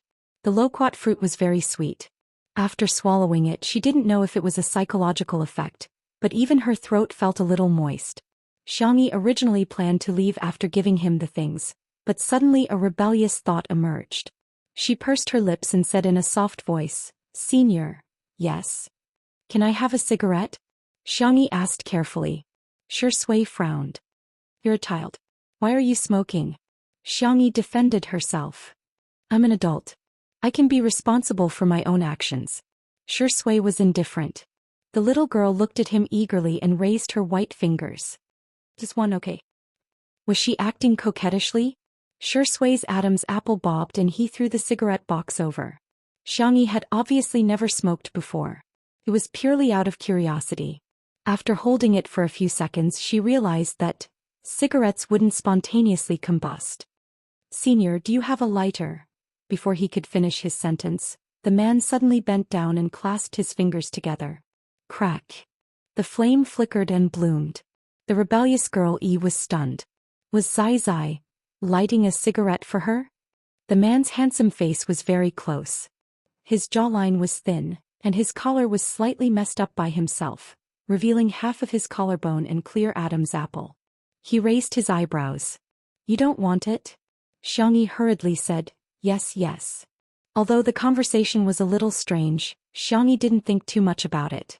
After lighting it, she carefully tasted it. Out of her occupational habit, she commented, "It's a little bitter and astringent. I don't know what it'll taste like if you put tobacco in soup." It was most likely a dark cuisine. Shi Sui leaned back in his chair and looked at her with a faint smile. He looked like a playboy who indulged his child to do evil. But soon he couldn't laugh anymore. Xiangyi choked before she could even take 2 breaths. She coughed so hard that it shook the heavens and the earth. The corners of her eyes were watery, and they were as red as the cinnabar mole on her heart. She didn't give up and wanted to try again, but the cigarette in her hand was taken away by the man's big hand. You can try, but you're not allowed to smoke again. Besides, there's nothing good about it. The girl's expression was indescribable. It was as if she was saying, Senior, you don't have the right to criticize me. A certain best actor's mental fortitude was very good. His expression didn't change and his heart didn't skip a beat. Come have some tea. Oh, Xianxia was sipping her flower tea when she suddenly heard a clatter. She tilted her head and saw that Shui had thrown the cigarette box into the trash can. His expression was still indifferent and lazy. His Adam's apple bobbed as he said, I'll quit smoking. Shui sighed helplessly and gently. Don't learn bad things from me. *5 chapters. Anwan is very arrogant today. Praise me immediately. Happy Dragon Boat Festival. I'll try to unlock the update ahead of time today. Good night. Chapter 86. Thump thump thump. Her heart suddenly skipped a beat. What a strange feeling. Xianxia blinked. Just like how she wouldn't advise Shui to smoke less, she didn't comment on Shui's decision to quit smoking. She just smiled politely and glanced at the script on the table. It was clean, but the edges were frayed. It had obviously been flipped through many times. Senior, are you going to act? I'm hesitating. Huh? Xianxia was curious. Is there a problem with the script? The script is very good, it's my problem. I don't think I can play it well. Xianxia was a little surprised by his answer. Zai has won the Best Actor award. How can there be a scene he can't play? Seeing her blank face, Shui's thin lips curled up slightly. There are too many emotional scenes. Xianxia recalled that Shui had played almost none of the roles he had played since his debut. Forget about an on-screen kiss, he had never even hugged or held hands for the first time. I see. Xianxia didn't continue this topic. She had her own safe zone when socializing with others. She didn't like others interfering with her life, nor did she like to pry into other people's privacy. By the way, I'm going to install a swing. Senior, come and try it out when I'm done. Shui. Okay, I'll definitely support you. Then I'll go back and change. With that, the girl walked away briskly. Shui stared at her back and did not look away even after she disappeared from his sight. He remembered Director Yan's advice. If you want to act well in emotional scenes, it's actually very simple. Just have a few more relationships and you'll know how to do it. Relationships. Shui rubbed his forehead, feeling a headache coming on. Xianxia changed into a more convenient outfit and tied her hair into 2 buns. She excitedly went to install the swing. It was time for the live stream and the camera was pointed at her. Many fans were waiting in the live stream. As soon as they saw the screen, the comments section immediately became lively. Sister Yi's buns are so cute. Is she going to install a swing? So hardcore? Wow. I see Smog in the frame. He looks so fierce. Sameo Gu is coming for the vase fairy. Oh my god, I can feel his murderous aura through the screen. Meanwhile, in the small building in the Sea of Bamboo, the live stream of Heartbeat was playing a werewolf game. The number of viewers had just increased a little when Director Chen heard his assistant report that the number of viewers for Two Under One Roof was increasing rapidly. Our viewership numbers have dropped again. After all, most of the people watching the live broadcast of variety shows were still young people. Information was spread and exchanged quickly. Once there was a commotion, they would rush to the front line to watch the show. Director Chen was so angry that he was about to vomit blood. He snatched the tablet and took a look. The live stream showed Smog rushing up to Xianxia and snatching the wooden board from her hand. He roared angrily, "Do you know what you're doing?" The young girl was obviously stunned by the roar. She whispered, "Install a swing." "What's the point of installing this broken thing?" Xianxia helplessly tugged at the corner of her clothes. She sounded a little aggrieved. "You were the one who said you wanted to pretend." There were all kinds of comments in the comments section. Sigma, degree. Oh my god, Smog really has a fiery temper. You're about to vomit from the vase fairy's prank and you're still acting coquettishly in front of Smog. Are you worthy? Fight. I love watching this kind of cat fight. Director Chen's eyes lit up. He was waiting for Smog to curse and for the live stream of Two Under One Roof to be banned. Chapter 87. Ban, hurry up and ban it. Once the traffic is banned, it'll belong to Heartbeat. only to hear the angry and violent roar of the esports god over the Bluetooth headset. Put that thing down. Are girls' hands for this kind of manual labor? The netizens in the live stream? Director Chin, who was waiting for him to curse? Did I hear wrong? What did Smog say? Not only were the netizens dumbfounded, but the staff at the scene were also dumbfounded. Xianxia held the rope in confusion, hesitating whether to put it down or not. Seeing this, Xianxia grabbed the rope from her hand with his other hand and said fiercely, "This kind of thing is for men to do. Just leave it to me." In the live stream, I suggest everyone post their shock on the public screen. Shocking, is Smog actually so manly? Is it a little cool? I feel like I'm watching a domineering primary school chicken fall in love with me. Sameo, go. Wake up, your hands aren't for this kind of manual labor. Xiangyu's hands-on skills were superb as he picked up the woodworking saw and began to gesture. He had liked to do handicrafts since he was a child. Xianxia thought he was using the swing as a toy, so she tentatively asked, Then let's do it together? Xianxia glanced at her sideways. I'll give you a task. Xiangyi's eyes were bright and full of anticipation. Xiangyu, see that little stool over there? Move it over here. The girl trotted over to move the stool over. Then she heard Xiangyu say, Okay, you can sit next to me and watch. It's just a swing, no big deal. Wait, you're too close, sit further away, at least 3 meters. No, 5 meters away. The netizens? Director Chen? Where did the hot-tempered Smog go? Who is this arrogant and cocky man? No. Can someone explain to me what's going on? Doesn't Sameo-gu hate the vase fairy? Why is he helping her install the swing? This doesn't make sense. Gidge, your hands are for holding the sniper rifle in the game, not the woodworking saw. The audience was full of question marks. Xiangyu picked up the woodworking saw and began to saw the planks. Xiangyi, who was sitting on the stool, gradually regained her senses. Her brother's attitude towards her seemed to be different. She blinked her eyes and wanted to test the waters. Smiling, she handed over a pair of gloves. Wear this. Otherwise, it'll hurt if you scratch your hand. Who wants to wear this thing? I can't even do my job properly. Despite his words, Xiangyu still put on his gloves. His face was ferocious, but his